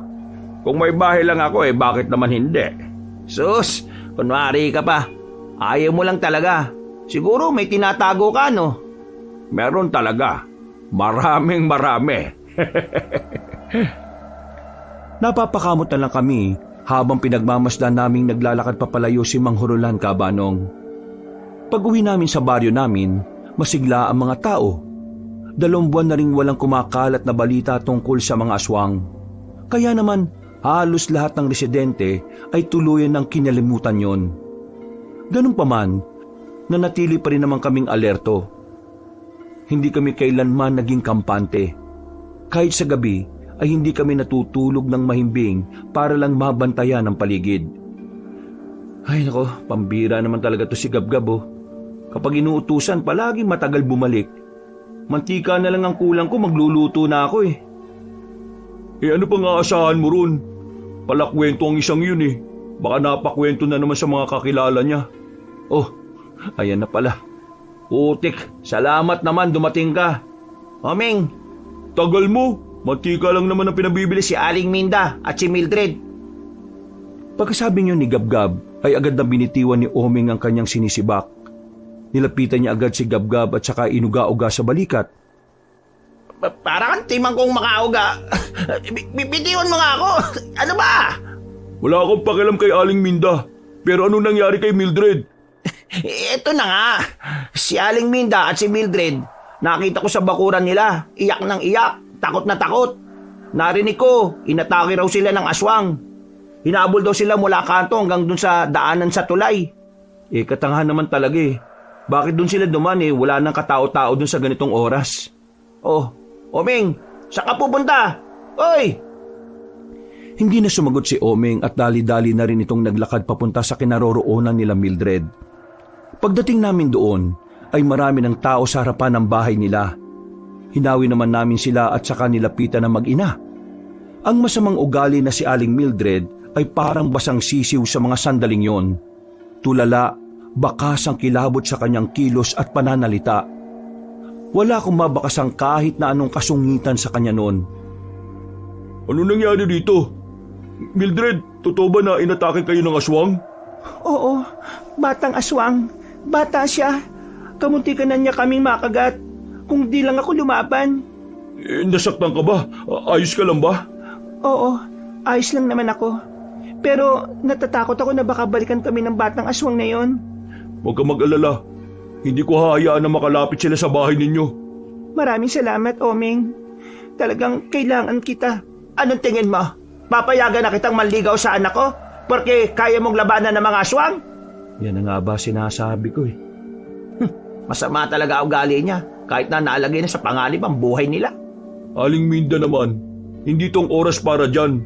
Nandito ako para sa kaligtasan nyo, hindi para makipagtalo. Alam ko ng style mong ganyan. Style mo, bulok! Kunwari ka pa na may malasakit pero sasamantalahin mo naman ang pagkakataon para mas mahulog sa iyo ang anak ko. Pes, para sabihin ko sa iyo, kahit na anong gawin mo ay hindi talaga ako papayag. Wala akong pakialam. Kung ayaw mo, si Mildred na lang ang poprotektahan ko. Bahala ka malapa ng aswang. Anong sinabi mo? Kahit na kailan talaga, hindi ka dinapuan ng kabutihan eh, no? Mildred, ikaw na nga lang ang poprotektahan ko. Itong nanay mo, pababayaan ko na lang to na mangat-ngat ng aswang. Total, wala rin naman tong pakinabang sa akin eh. Oming naman. Kayong lahat, ihandaan yung sarili nyo. Dahil nagbabalik na sila. Maiintindihan namin kung matatakot kayo. Pero walang magagawang takot kung yun ang paiiralin. Maging matalino at maging mapagmasid. Kailangan yung tapangan. Huwag niyong gagayahin tong si Aling Minda. Walang ibang inatupag kundi ang manghamak. Boom! Basag! Aray mo! Nauna nang naglakad si Oming at sumunod naman kami sa kanya. Nagapunan muna kami at pagkatapos bumalik na kami sa harapan ng bahay nila Mildred. Sa tapat noon ay merong kubo na pwedeng matambayan. Habang nagbabantay nga kami roon ay nakatanaw sa bintana si Aling Minda. Masama ang tingin sa amin, lalong-lalo na kay Omeng. Natigil ang pinag-uusapan namin nang marinig namin ang sigaw ng isang lalaki. Medyo malapit lang yun sa lokasyon namin kaya naalarma na kami. Kami nang bahala doon. Dito ka lang, Omeng. Bantay mo si Mildred. Sigurado ka ba? Oo, kaya na namin yun. Nagiging aktibo ng anting-anting ko. Ibig sabihin may aswang nga ngayon. Wala na kaming sinayang na pagkakataon ni Gabgab. Gamit ang kapangyarihan ng anting-anting namin, natukoy namin ang kinaroroonan ng aswang. Nakarating kami sa dating tindahan ng buko malapit sa palengke. Isa yung abandonadong pwesto. Maraming nakatambak na kung ano-ano. Pare, nandito lang siya. Nararamdaman ko. Hoy aswang! Lalabas ka ba dyan o kami ang lalapit sa'yo? Pre, ramdam ko mas malakas to dun sa napatay ni Mang Horolan. Anong uri? Hindi ko sigurado eh, pero parang gabunan. Gabunan? Ilan? Isa lang. Isa lang yung nararamdaman kong presensya. Sa halip na gabunan ang makita namin, mga tiktik ang lumitaw sa gilid-gilid. 10 aswang, pero hindi kami nakaramdam ng kaba para sa mga yon. Sa halip, ginanahan pa kami. Sige, lapit! Tingnan natin! Sabay-sabay na umatake ang mga aswang. Agad ko namang pinagana ang anting-anting ko. Lumakas ang lahat ng pandama ko. Lalong-lalo na ang pakiramdam ko sa paligid. Kaya kahit na anong kilos nila ay nalalaman ko. Dahilan para makailag ako ng walang kahirap-hirap. Bukod pa rito, gumaan din ang kamay ko. Kaya naman mabilis kong naihataw ang hawak-hawak kong katana sa kanila. Si Gabgab naman ay agad ding nakagawa ng pag-atake. 3 ang agad na napas lang niya. Sobrang dami naman pala ng mga to. Focus lang pare, focus! Marami-rami pa ang mga yan. Hindi ko na hinintay pang makalapit ang mga aswang. Ako na ang kusang pumunta sa kinatatayuan nila. Mabilis ko silang pinaghihiwa gamit ang katana. Isa-isa silang bumagsak. Wala pang 1 minuto ay napaslang ko na rin ang mga natitira. Pare, nararamdaman mo pa rin ba yung presensya ng gabunan? Hindi na. Wala na akong maramdaman. Nakaalis na yon. Pero hindi na muna natin siya hahanapin. Delikado. Balikan na lang natin si Omeng. Sinuyot ko na muna ng tingin ng buong paligid pero wala na kaming nakitang aswang na buhay. Pero bago kami umalis, pakiramdam ko noon ay merong mata na nakatingin sa amin. Hindi ko mawari kung yun ba ang gabunan na unang naramdaman ni Gabgab. Nakabalik kami kay Omeng. Maayos naman ang kalagayan nila roon kaya nakahinga na rin kami na maluwag. Sa kubong yun na rin kami natulog. Mga bandang 4:00 na ng madaling araw nang bumalik na kami sa bahay. Gising! Gising! Uy! Gumising kayo! Oo. Ang bira naman oh. Ano na naman ba yun? Huwag mo sabihin inatake na naman ng aswang yung mag-ina. Anong nangyari sa kanila? Agad na napabangon si Omeng ng mga sandaling yon, Kabanong.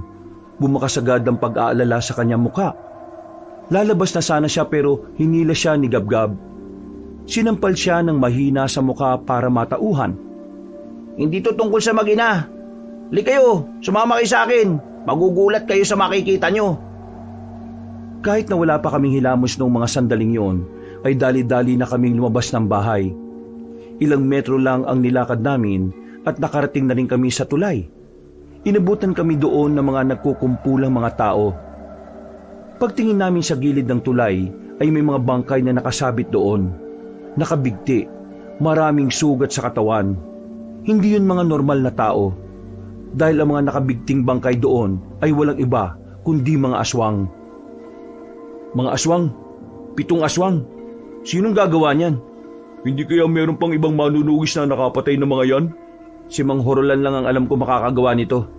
Hindi siya. Paano hindi siya? Ibukod sa atin, siya lang naman ang may kakayahang makapaslang sa mga yan. Siya lang ang biyasa sa pagtugis ng mga aswang. Mas magaling pa nga siya sa iba nating kapwa manunugis eh. May nakakita mga tao habang binibigti isa-isa yung mga yan. Ang sabi ng mga napadaang tanod, aswang din daw ang gumawa niyan. Ha? Kalukuhan. Aswang? Aswang na papatay ng kapwa niya aswang? Teka, sandali. Naguguluhan ako eh. Bakit naman gagawin nyo ng aswang sa kapwa niya? At paano naman sila nakakasiguro na aswang ay nakita nilang nagbibigti sa mga yan? Ang sabi nila, yung aswang na nagbigti sa mga yan may malapad na pakpak. Hindi nga lang daw nila nakita yung mukha kasi madilim. At saka natakot na daw sila nang maramdaman ng aswang na yun na pinapanood nila ang nangyayari. Aswang sa aswang? Bago to ah. Ngayon ko lang to narinig ah. Huwag ka mag-alala, ako rin. Kung totoong aswang nga yung pumatay sa mga yan, ibig ba nitong sabihin magiging kakampi natin sila? Hindi. Kahit kailan, hindi tayo pwede magtiwala sa mga aswang. Yan ang unang-una sa batas nating manunugis. Ang mga aswang ay aswang. Kahit na kailan, hindi uso sa kanilang kabutihan. Likas sa kanilang kasamaan. Sa tingin ko, nagiging magkaaway din ng mga aswang. Pero tama nga si Damian, hindi natin sila pwedeng pagkatiwalaan. Di porke pumatay sila ng kapwa nila pwede na nating iasa ang buhay ng mga tao sa kanya. Mag-almusal na lang muna tayo. Puntahan natin si Mang Horolan sa tagpuan. Malamang nandun yon dahil sa mga nangyari ngayon. Napapailing na lang ako ng mga sandaling yon, Kabanong.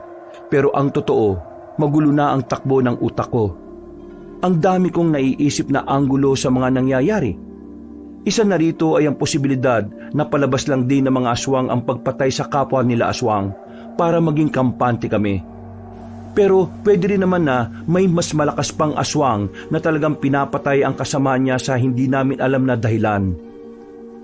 Nabusog ako sa kinain natin. Ang sarap po talaga magluto. Ikaw talaga Damian, no? Pwede ka na talaga mag-asawa teka, nasaan na kaya si Mang Horolan?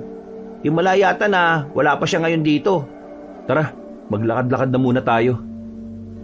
Tinawid namin ang malakas na ragasan ng ilog gamit ang kawayan na inilagay namin doon.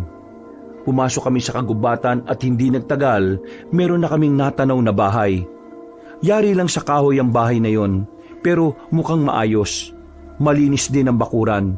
Pero ang nakapagtataka lang, bakit nag-iisa lang ang bahay na yon? Sandali lang, hindi tayo dapat basta-bastang lumapit sa bahay na yan. Gab-gab, paganahin mo nga yung anting-anting mo. Alamin mo kung aswang ang nakatira dyan sa loob. Hinawakan ni Gab-gab ang kanyang anting-anting at saka pumikit. Pagdilat niya ay agad siyang umiling-iling. Hindi naman pala Lapitan natin. Alamin natin kung sino nakatira dyan. Delikado dito sa gubat kaya dapat wala sila dyan. Nagmamadali kaming lumapit doon. Pinatunog namin ang maliit na bell na nakasabit sa may bakuran. Ilang sandali lang, lumabas mula sa bahay na yon ang pamilyar na muka. May hawak-hawak pa itong tasa ng kape at tinapay naman sa kabilang kamay. Bakit kayo nandito? Paano nyo nalaman tong bahay ko? Ang totoo talaga hindi namin alam na dito ka nakatira. Napadaan lang kami dito. Ang galing nyo naman. Nakita nyo kagad. Paano hindi makikita eh? Pagtawid mo ng ilog, konting silip lang matatanaw na to. Kaya pala ang bilis mong makarating sa tagpuan natin eh. Dito ka lang pala nakatira eh, no? Eh ano ba pag-uusapan natin ngayon? Hindi mo pa ba alam yung kumakalat na balita ngayon? Hindi. Wala naman akong kakilala sa baryo nyo eh. Nandito lang din naman ako sa bahay. May 7 aswang na bangkay. Maraming hiwa sa katawan. Binigti sa tulay. At ang sabi ng mga tao, kapwa nila aswang ang gumawa nun. May alam ka bang kwento na ang isang aswang kayang pumatay ng kapwa niya? Napopo si Mang Hurulan sa gilid at sandaling nag-isip. Nanatili naman kaming nakatayo sa harapan niya habang naghihintay. Magsasalita na sana siya nang biglang umubo ng ilang ulit. Nabitiwan niya ang hawak-hawak niyang kape. Pagtingin namin sa mukha niya ay namumula na siya. Mang Hurulan, ayos lang ba kayo? Ayos lang naman ako. Huwag kayo mag-alala. Hindi ka ayos.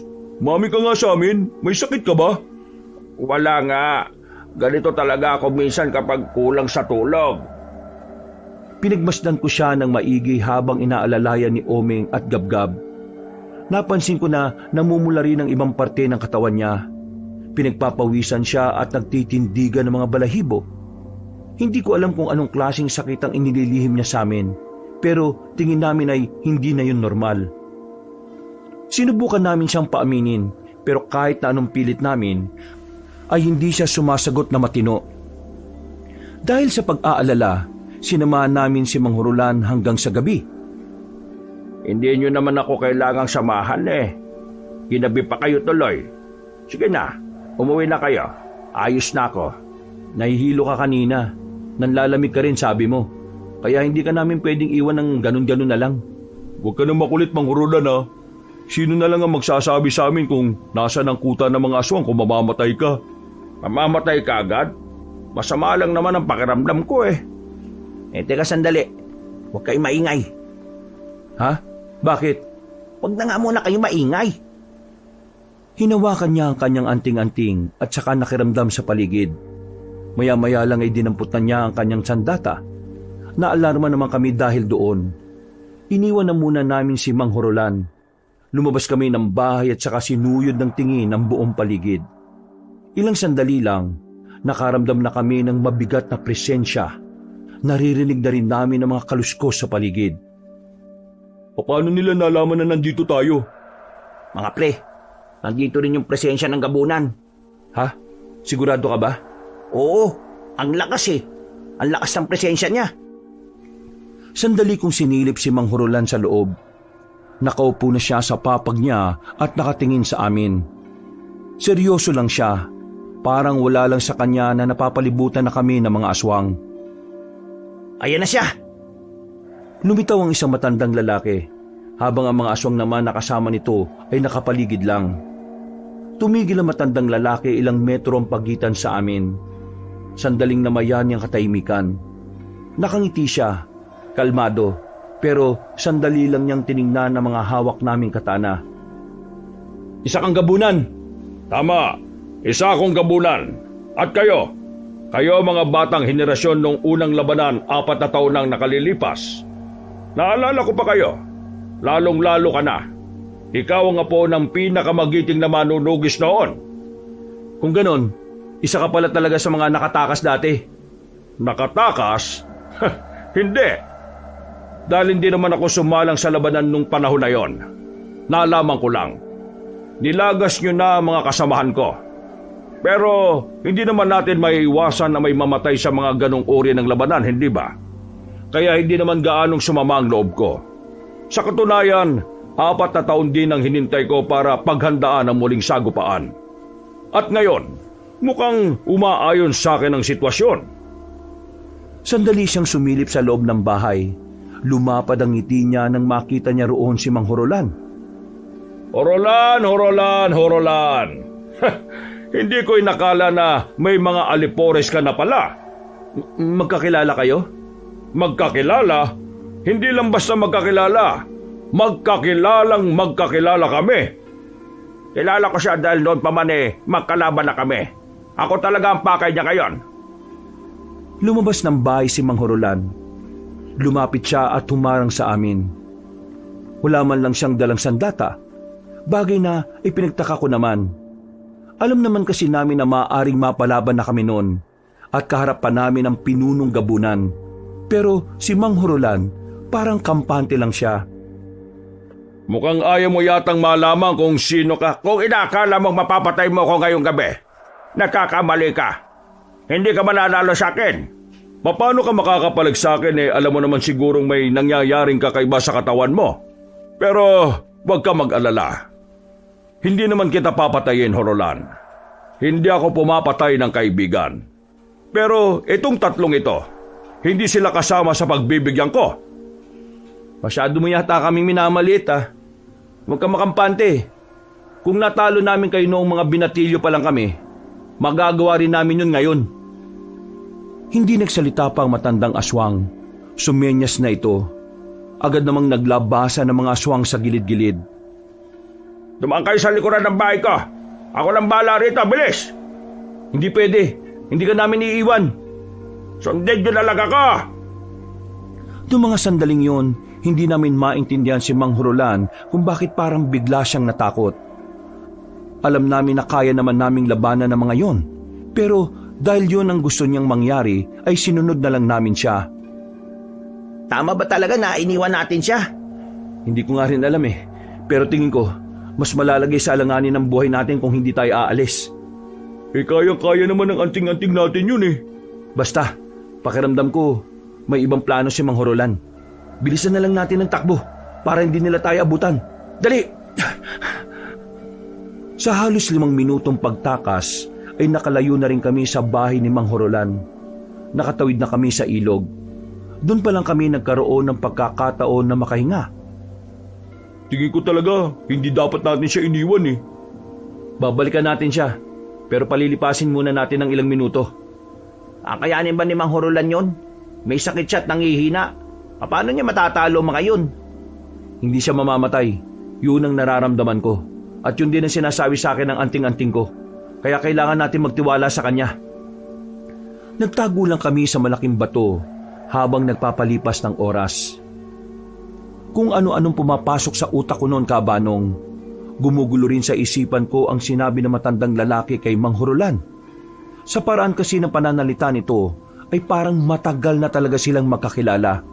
Na parabang hindi lang sila basta magkakilala. Tila ba meron silang malalim na ugnayan. Pero pilit ko pa rin inaalis sa isipan ko na baka kaibigan niya talaga yon. Wala pa akong nababalitaan na ang isang albularyo ay may kaibigan na aswang. Makalipas ang halos 20 minutos, binalikan na namin si Mang Horolan. Malayo pa lang ay natatanong na namin ang mga katawan na nakahandusay sa bakuran niya. Dali-dali kaming lumapit. Nadatnan namin ang mga aswang na wala ng buhay. Duguan, malalaking hiwa ang tinamo nila. Nagmistulang tapunan ng bangkay ang bakuran ni Mang Horolan. Kinaya talaga ni Mang Horolan ng mga ito? Partida! Hindi pa maganda ang pakiramdam niya kanina Kakaiba talaga siya. Paano niya yun nagawa? Wala naman siyang anting-anting At saka, tingnan niyo mga pre, napaka-brutal ng pagkakapatay niya rito. Para siyang may galit Si Mang Horolan. Pumasok kami sa loob ng bahay, pero hindi na namin nakita si Mang Horolan doon. Dahil doon, mas lalo kaming nag-alala para sa kanya. Nilibot namin ang gubat sa pagbabakasakaling maabutan namin siya na kinakalaban ng matandang gabunan. Pero sa kasamaang palad, hindi na namin siya nakita pa. Napaisip na ako sa mga nangyayari. Ayaw ko mang isipin pero palagay ko, may tinatago talaga si Mang Horolan na ayaw talaga niyang malaman namin. Sumapit ang kinaumagahan. Hindi pa rin namin siya makita. Nakailang balik na kami sa bahay niya pero wala pa rin. Nasilaban na nga namin yung mga bangkay na mga aswang pero kahit anino niya ay hindi man lang lumitaw. Sana kaya napadpad yun? Hindi kaya nabihag na siya ng mga aswang? Pakiramdam ko hindi Anong ibig mo sabihin? Narinig niyo naman siguro yung sinabi ng matandang gabunan kagabi. Magkaibigan sila. Sineryoso mo talaga yun? Malamang sinabi lang yun ng aswang na yun para mang-asar. Hindi. Nararamdaman kong totoo yun. Totoong meron silang malalim na ugnayan ng aswang na yun. Kasi kung iisipin mo kung alam niya ang bahay ni Mang Hurulan, dapat nung pa nila pinatay si Mang Hurulan. Sa bagay, may punto si Damian. Alam mo, sa presensya ng aswang na gabunan at ni Mang Hurulan, dun sa aswang yung mas malakas. Kaya kung mas malakas yung gabunan, dapat noon pa wala na si Mang Hurulan. Bakit hindi nila pinapatay? Ang gulo. Hanggang ngayon iniisip ko pa rin kung bakit niya tayo pinaalis. Para saan pa yung mga binigay niyang anting-anting, di ba? Meron akong iniisip na dahilan pero hindi ko pa sigurado kung tama. Ano? Meron siyang tinatago sa atin na ayaw niyang malaman natin kagabi. Kung ano yun ang hindi natin alam. Mga pre, tingnan nyo dun sa gilid ng unan niya. May papel. Sulat yata yun. Lumapit kami sa higaan ni Mang Hurulan. Dinampot ko ang kapirasong papel. Pagtingin ko ay meron ng laman. Isa itong malinaw na direksyon kung saan matatagpuan ang lugar na pinagtataguan ng mga aswang. Anong nakalagay? Nakasulat dito kung saan natin makikita yung balwarte ng mga aswang. Mukhang kailangan na natin puntahan mamayang gabi. Baka nga biyag nila si Mang Hurulan. Mukhang alam na ni Mang Hurulan na mangyayari ang lahat ng ito kaya siya nag-iwan ng sulat. Yandaan yung mga sarili ninyo. Mamaya, pagsapit pa lang ng kinagabihan aalis na tayo at pupuntahan natin ang salot na yon. Ililigtas natin si Mang Hurulan. Napatangon na lang sila. Bumalik kami kagad sa bahay para ikondisyon ang sarili namin. Habang nagpapahinga kami sa bahay, bigla namang dumating si Aling Minda. Galit na galit. Nagpupumilit na pumasok sa bakuran pero nakakandado ang gate naming kawayan. Ano bang problema nyo, Aling Minda? Problema ko? Yang lalaking yan! Ako? Problema mo? Bakit? Inaano ba kita? Huwag ka na magmangmangan pa. Alam kong sinama mo si Mildred kagabi at tinakaan niyong magtanan. Ha?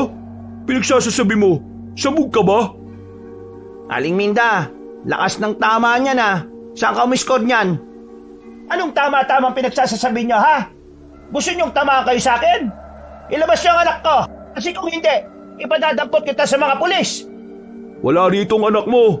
Hindi kami nagkausap kagabi dahil meron kaming inasikaso. Tingin mo maniniwala ako sa'yo? Di wag ka maniwala. Pakailam ko sa'yo. Aling Minda, magkakasama kami kagabi. Hindi namin kasama si Mildred. Kailan ba siya huling nasa sa inyo? Inutusan ko lang siyang kumuha ng banabas sa tabi ng ilog kagabi. Tapos, hindi na bumalik. Di ba madalas kayong natambay doon? Kaya malakas talaga ang pakiramdam ko na kinuha mo ang anak ko. Saan mo siya dinala, ha? Si Mildred? Nagpunta sa ilog kagabi? Kunwari ka pang walang alam. Sinungaling ka. Ilabas mo ang anak ka. Diyos ko, di kaya napasama siya sa kinuha ng mga aswang? Aswang? Hindi pwede. Kalma muna. Hindi pa natin sigurado. Huwag na kayong gumawa ng kwento. Bakit mo kasi siya inutusan sa ganong oras Hindi ka ba talaga nag-iisip, matanda ka? Alam mong gumagala ang mga aswang sa mga ganong oras pero pinalabas mo pa rin si Mildred. Kahit na kailan talaga, wala ka talagang kwentang ina no? Oo, awat na. Alam kong banas ka na rito, pre, pero masamang manapak na matanda. Kapag may nangyari masama kay Mildred, ikaw ang mananagot, Aling Minda. Ipapakain talaga kita sa aswang, tandaan mo yan. Nanlaki ang mga mata ni Aling Minda ng mga sandaling yon. Hindi niya inasahang pagbabantaan siya ni Omeng. Sa takot niya ay nagmamadali na itong umalis. Muntikan pa itong matumba dahil sa pagkataranta. Si Omeng naman ay hindi na rin mapakali. Gustong-gusto niya ng punta agad ang lugar ng mga aswang. Pero pinipigilan namin siya. Wala pa kasi kaming maayos na plano sa mga sandaling yon. Mga bandang 5:00 ng hapon, nagsagawa muna kami ng matinding konsentrasyon para makipag-ugnayan sa daladala naming mga anting-anting. Ginagawa namin yon upang mas maganda ang daloy ng kalakasan sa buong katauhan namin. Matapos yon, agad na rin kaming umalis. Aminadong kinakabahan kami noon. Yung kasi ang unang pagkakataon na lulusob kami sa balwarte ng mga kalaban namin. 3 lang kami. Hindi kasi pumayag ang ibang manunugis na magbalik serbisyo. Ang sabi sa sulat, mas maraming bantay sa gilid ng lugar ng mga aswang. Alam ng mga aswang na posibleng dumaan ng mga kalaban nila sa gilid. Kaya ang gagawin natin ngayon, sa harapan tayo dadaan. Paano natin gagawin yun makikita tayo kaagad ng mga aswang doon. Yun ang kailangan nating isipin. Napabuntong hininga na lang din ako noong mga sandaling yon, Kabanong. Kahit din kasi ako, hindi ko rin alam ang eksaktong paraan kung paano namin mapapasok ang baryo ng mga aswang. Pero makalipas ang 10 minuto, isang pangyayari ang pumigil sa amin. Bago pa kasi namin marating ang balwarte ng mga aswang, nakita na namin ang mga nilalang na yon sa isang parte ng gubat na kung saan meron silang mga kinakaladkad na babae. Ang iba pa nga sa mga babaeng yon ay mga wala ng damit. Pero meron pa rin namang may mga suot na damit ang iba. Dahil doon ay nagkaroon kami ng saglit na pagtatalo ni Omeng. Hindi natin pwedeng sundan ng mga yan. Dumiretso tayo dun sa lugar nila. Dahil kung totoo ngang nangunguha sila ng babae, malamang sa malamang dun din naman nila yung dadalhin. Paano kung hindi? Paano kung hindi nila doon dadalhin yung mga bihag nila? Paano kung sa iba nila yung dadalhin at sa lugar na yon, naroon din naman si Mildred? Pre, hindi lang naman tungkol kay Mildred kung bakit tayo narito. Ililigtas din natin si Mang Horolan. Hindi tayo pwede magdesisyon sa isang sitwasyon na hindi natin sigurado. Kailangan natin maging matalino ngayon, pre. Sige na, mauna na kayo. Ako nang bahalang sumunod sa kanila. Oming naman, masisira ang mga planong pinag-usapan natin Hindi ko pwedeng ipagsawalang bahala ito. Baka magsisi ako kapag hinayaan ko ang mga aswang na yan. Tapos sa pupuntahan nila naroon din si... Doon din yan sa balwate nila pupunta. Ano bang mahirap intindihin doon? Ibang direksyon nila, Damian. Ibig sabihin, iba rin ang lugar ng destinasyon nila. Mag-isip ka nga. Oo, baka naman kayo pa mag-away dyan Ito kasi, sabi na susuportahan ako sa pagmamahal ko kay Mildred. Pero ngayon, kontra naman ang kontra. Hindi naman sa kontra ng kontra. Meron na kasi tayong napag-usapan Yun ang susundin natin plano. Pasensya na kung masisira ang plano. Kailangan kong sundin ang kutob ko. Isira ulo ka ba? Sa inis ko sa kanya ay napalakas na ang pagkakasabi ko. Agad na uminit at naging aktibo ang daladala kong anting-anting. Sinyalis na nakakaramdam na ito ng panganib. Pagsilip namin sa mga aswang, nakita naming naglalakad na sila papalapit sa amin. May mga hawak silang sulo kaya kitang-kita namin sila. Wala na kaming panahong magtalo noon kaya pinaghandaan na lang namin ang kanilang paglapit.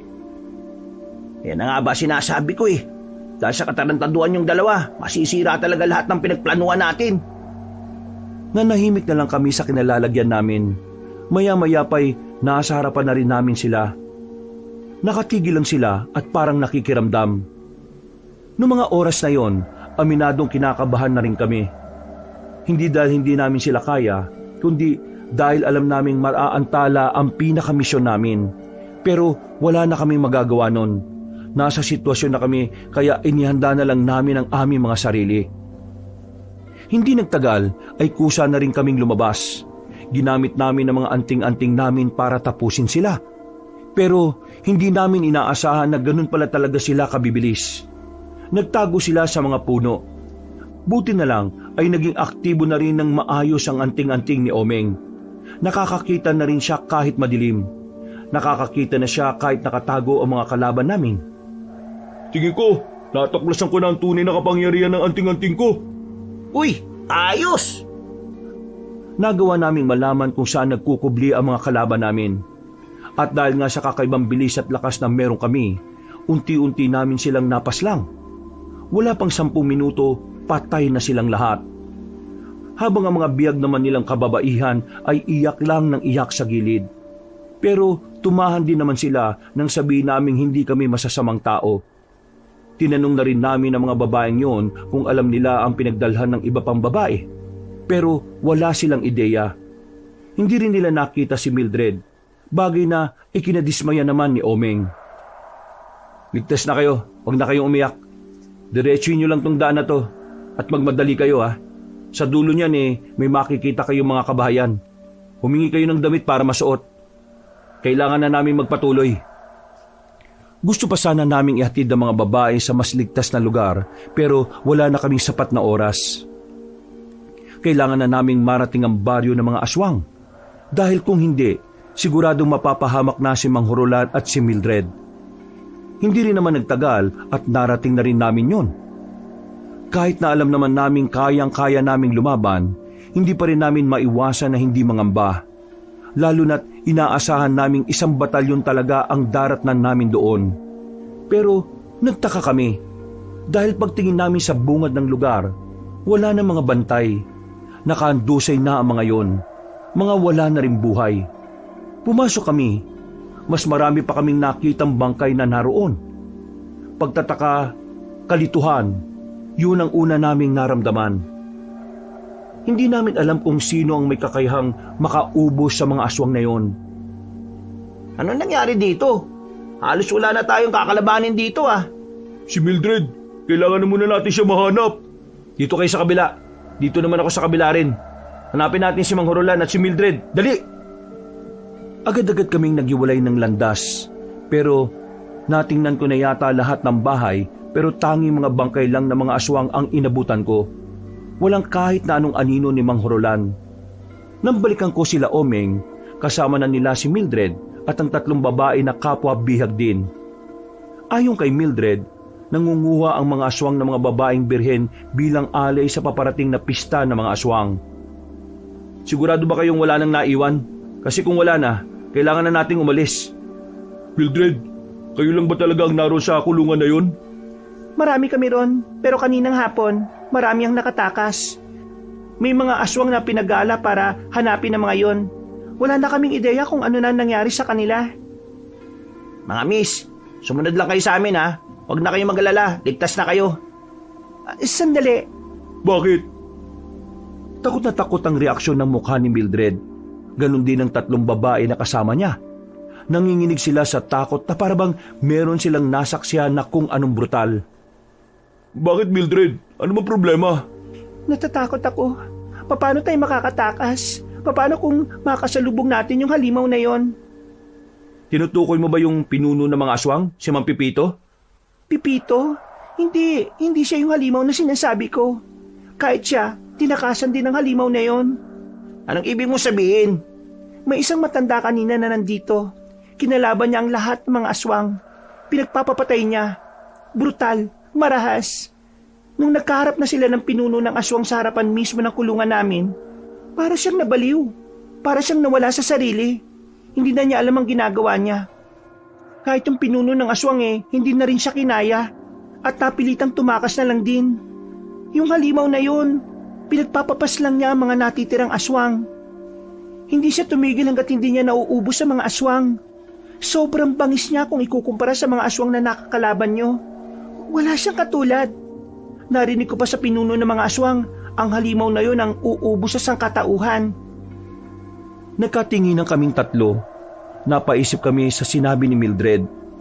Magsasalita pa sana ako pero biglang sumenya si Gabgab. Ganun din naman si Omeng. Ayon kay Gabgab, naramdaman na niya ang presensya ng pinuno ng mga aswang. At nakita naman ni Omeng kung saan ito manggagaling. Omeng, mauna na kayo umalis. Kailangan maialis rito yung mga babaeng yan para hindi na sila madamay. Paano ka? Kakayanin ko ito. Asama na kita, Damian. Sige na, Omeng. Umalis na kayo. Kaya na namin to. Walang sinayang na sandali si Omeng at dali-dali na rin silang umalis. Hindi pa man sila nakakalayo ay lumabas na rin ang pinunong gabunan. May mga sugat at galos na ito sa katawan. Mga bakas ng pakikipaglaban nito sa sinasabing halimaw. Maswerte kayo dahil wala na kayong ibang iintindihin kundi ako na lang. Pero malas nyo dahil ako ang iintindihin ninyo. Magaling ka lang magsalita eh. Kung talagang malakas at mabangis ka bakit naubos kayo rito? Aminado naman ako na mas malakas sa akin ang halimaw na yon. Alam mo kung bakit? Dahil ang halimaw na yon ang itinakdang uubos sa mga tao. Ginawa talaga namin siyang aswang dahil una pa lang, nakitaan na namin siya ng potensyal dahil sa mga kaalaman niya na meron siya. Isa pa, pambihira din kasi ang lakas ng taong yon. Sinasabi mo ba na dating taong halimaw na yon? Mismo! Buti naman at gumagana na ang utak mo, ano? Pero hindi lang namin siya basta ginawang aswang. Siya ay naging isang eksperimento namin. Alam mo kung anong nakakatawa? Sa unang eksperimento, naging matagumpay kagad At ngayon na ang itinakdang panahon para tuluyang mabuhay sa kanyang kalooban ang puso at dugo ng isang tunay na halimaw. Isang demonyo na sugo ng impyerno. Hindi ko inakala na dumating na rin pala kayo sa puntong kailangan yung gumawa ng eksperimento para lang matalo kami, ha? Pero ano pa bang aasahan ko sa mga aswang? Gagawin ang lahat ng kasamaan para lang maipagsiksikan ang sarili nyo sa buhay ng mga tao. Kinailangan na lang namin gawin yon. Hindi dahil gusto namin kayong talunin sa ganoong paraan. Nakita mo naman, nadamay din ang mga aswang sa resulta ng eksperimento namin. Pero alam mo kung anong pinakadahilan kung bakit namin yung ginawa? Gusto lang naming malaman kung posible bang makagawa ng isang pinakamabangis na nilalang na gaya niya. At ngayong nalaman ko na pwede pala, isa lang ang ibig sabihin. Pwedeng-pwede kong ulitin ang eksperimento na yon. Tumigil ka! Hindi ko hahayaang magawa mo yun. Wala na kaming sinayang na sandali ni Gabgab. Nagmamadali na kaming lumapit sa kanya. Dala ang aming katana at sa pamamagitan ng kapangyarihan ng anting-anting, sabay naming inatake ang matandang aswang. Pero bigla siyang nagpalit anyo bilang gabunan. Mabilis niya kaming nailagan kahit na marami na rin siyang sugat sa katawan. Paglingon namin sa gilid ay naroon agad siya. Hinawakan niya ako sa braso. Ganon din si Gabgab. Hinila niya kami ng malakas at saka dinakma sa liig at idinikit sa pader. Akala nyo ba porke meron kayong gamit na anting-anting matatalo nyo ako sa laban na ito? Tigilan nyo na ang pag-iilusyon. Dahil sa mga sandaling ito, mauuna kayong mamatay. Mas sumigpit ang pagkakasakal niya sa amin. Naramdaman kong dumaloy ang dagdag na enerhiya sa katawan ko. Hinawakan ko siya sa kamay at saka hinila rin ng malakas. Nabitiwan niya kami. Sinamantala ko ang pagkakataon para tagain siya ng hawak kong katana. Pero nagawa niyang agawin yung sakin nang hindi ko namamalayan. Sobrang bilis niya. Pati si Gabgab ay hindi rin umubra. Yan! Kamao sa kamao na lang tayo. Madaya naman kayo kung gagamitan niyo pa ako ng sandata niyo, hindi ba? Gab, focus ha. Hindi pang karaniwan ng isang ito. Alam niyo kung saan pa ako natatawa? Kung sa akin ay hindi niyo na kayang makasabay, paano pa kaya sa halimaw na sinasabi ko kanina? Muli kong pinagana ang aking anting-anting. Lumakas ng triple ang pandama ko, kaya nakakasigurado ko noon na mararamdaman ko na ang bawat galaw niya. Maya-maya pa, lumusob kami ulit ni Gabgab. Nagawa niyang suntukin si Gabgab sa sikmura pero nang ako na ang lalapit sa kanya, nabasa ko na sa kaliwa manggagaling ang susunod niyang atake. Kaya naman agad ko yung inagapan at nakita kong nanlaki ang mga mata niya nang umilag ako kahit wala pang suntok niya. Hindi niya inaasahan na makakagawa agad ako ng tugon. Sinuntok ko siya ng malakas sa sikmura. Sa lakas ng pagkakasuntok, gumawa ito ng malakas na impact. Tumalsik si Mang Pipito at tumama sa pader ng kabahayan. Gab, ayos ka lang? Oo, ayos lang ako. Huwag mo ako intindihin. Kung ganon, tapusin na natin to. Aatake na sana kami pero nakabangon na pala ang gabunan. Sinalubong niya kami. Pero nailagan namin ang ginawa niya. Nang makita namin may maganda ng pagkakataon dahil wala na siya sa forma, naunang lumapit si Gabgab. Sinuntok naman siya sa bandang likuran. Pagtalsik niya, tumalon ako ng mataas. Sa pagbagsak ko ay sinuntok ko naman siya ulit sa sikmura. Nung mga sandaling yun ay inakala naming mapapatay na namin siya.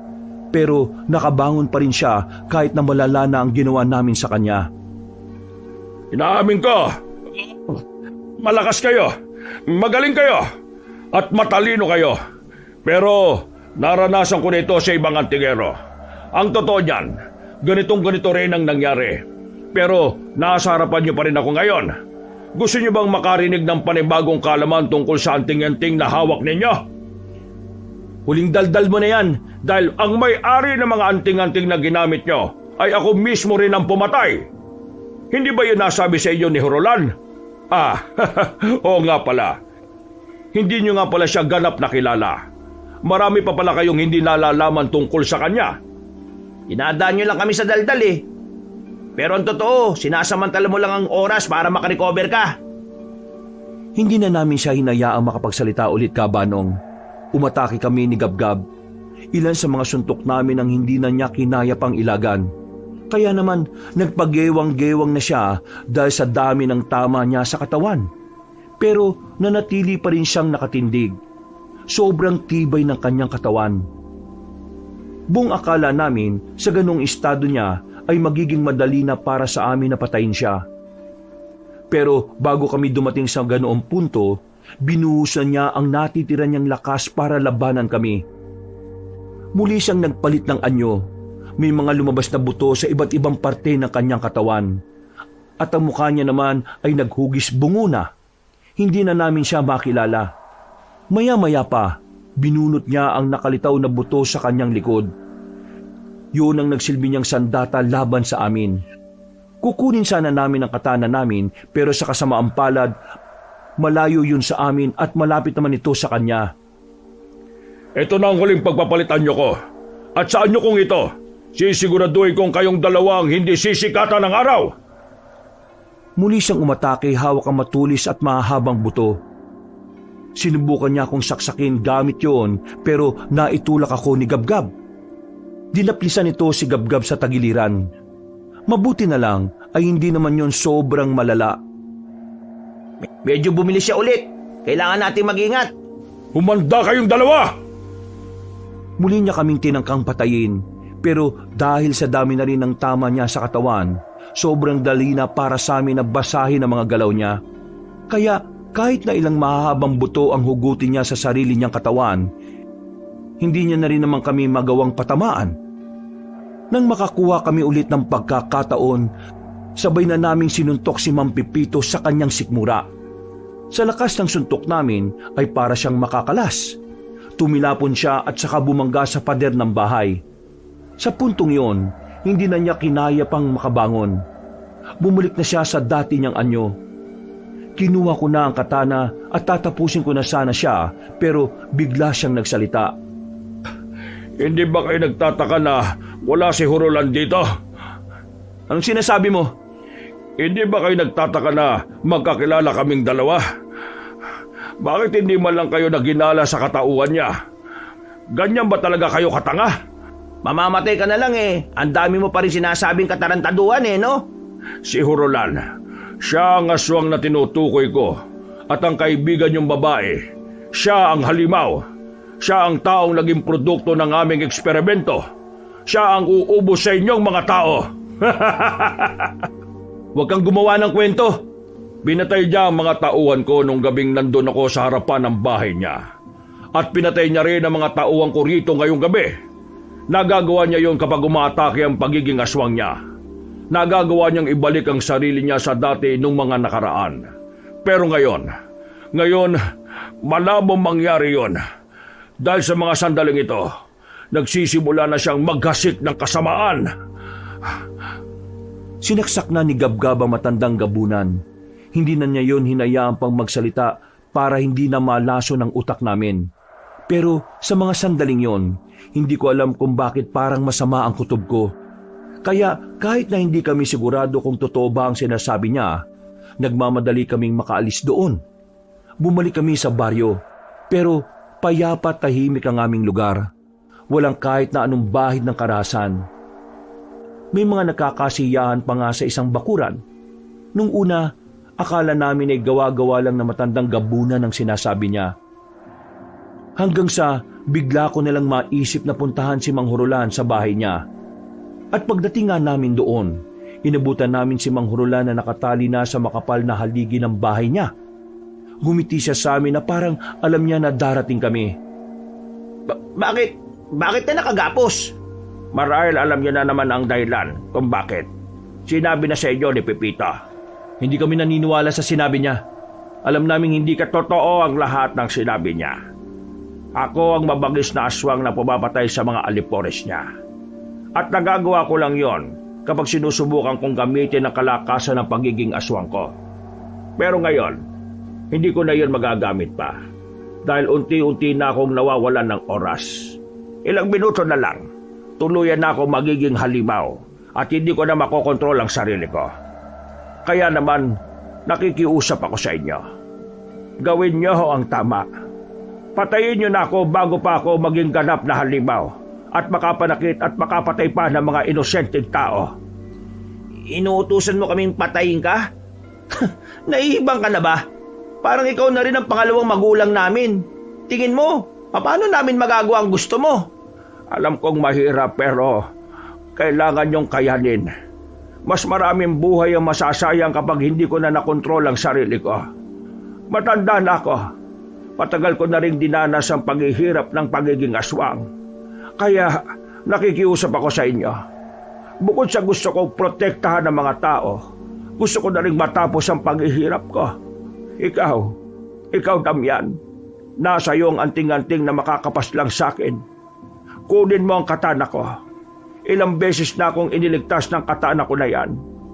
Kaya gusto kong yun din ang magpapalaya sa akin sa madilim kong buhay na ito. Manghurulan, Damian, Gab-Gab, pakisabi na rin kay Omeng na sa sandaling nagkakilala tayo, nagawa niyo akong bigyan ng panibagong dahilan para maging masaya. Maraming salamat sa inyo, mga anak. Pagkatapos niyang magsalita, unti-unti na siyang nagbago ng anyo. Malakas na ang angil na narinig namin mula sa kanya. Umuuga na rin ang haligi na pinagtatalian niya. Noong mga sandaling yon, Kabanong, malaki ang tsansang mamatay kami at maraming madadamay na tao kung makakakawala si Mang Hurulan doon. Kaya kahit na masakit para sa akin, kinuha ko na ang katana niya. Tumayo ko sa harapan niya habang pinipilit niyang makakawala. Binulungan ko ang anting-anting ko na sana bigyan niya ako ng lakas na gawin yon. At sana maging tunay na malaya na si Mang Hurulan. Maya-maya pa, tumigil na si Mang Hurulan sa kakaangil. Natagpuan ko na lang ang sarili kong hawak ang katana na nakatusok sa kanyang dibdib. Bumalik ang anyo sa pagiging tao. Hindi na siya nakapagsalita, pero nakatingin siya sa akin habang may ngiti sa kanyang labi. Agad na pumanaw si Mang Hurulan. Nakisabay pa ang malakas na ulan sa pagagulgol namin ng mga sandaling yon, Kabanong. Sobrang sakit para sa akin na mawala na naman ng taong itinuturing ko na ring isang ama. Pero sa kabilang banda, napigilan naman namin ang mas malawak pang karahasan na mangyayari sana kung nakawala si Mang Hurulan.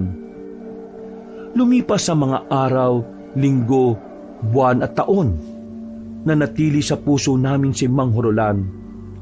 Bilang pagpupugay sa kanya, naipaalam namin sa mga tao ang kabayanihan na nagawa niya. At tingin ko, kung nasan man ngayon si Mang Hurulan, masaya na rin siya dahil sa wakas ang kapayapaan na pangarap niya para sa sarili niya at para sa sanlibutan ay natupad na rin. Hanggang dito na lang po, Kabanong. Marami pong salamat sa lahat ng sumubaybay. Pinagpalang araw po sa inyong lahat. Wakas,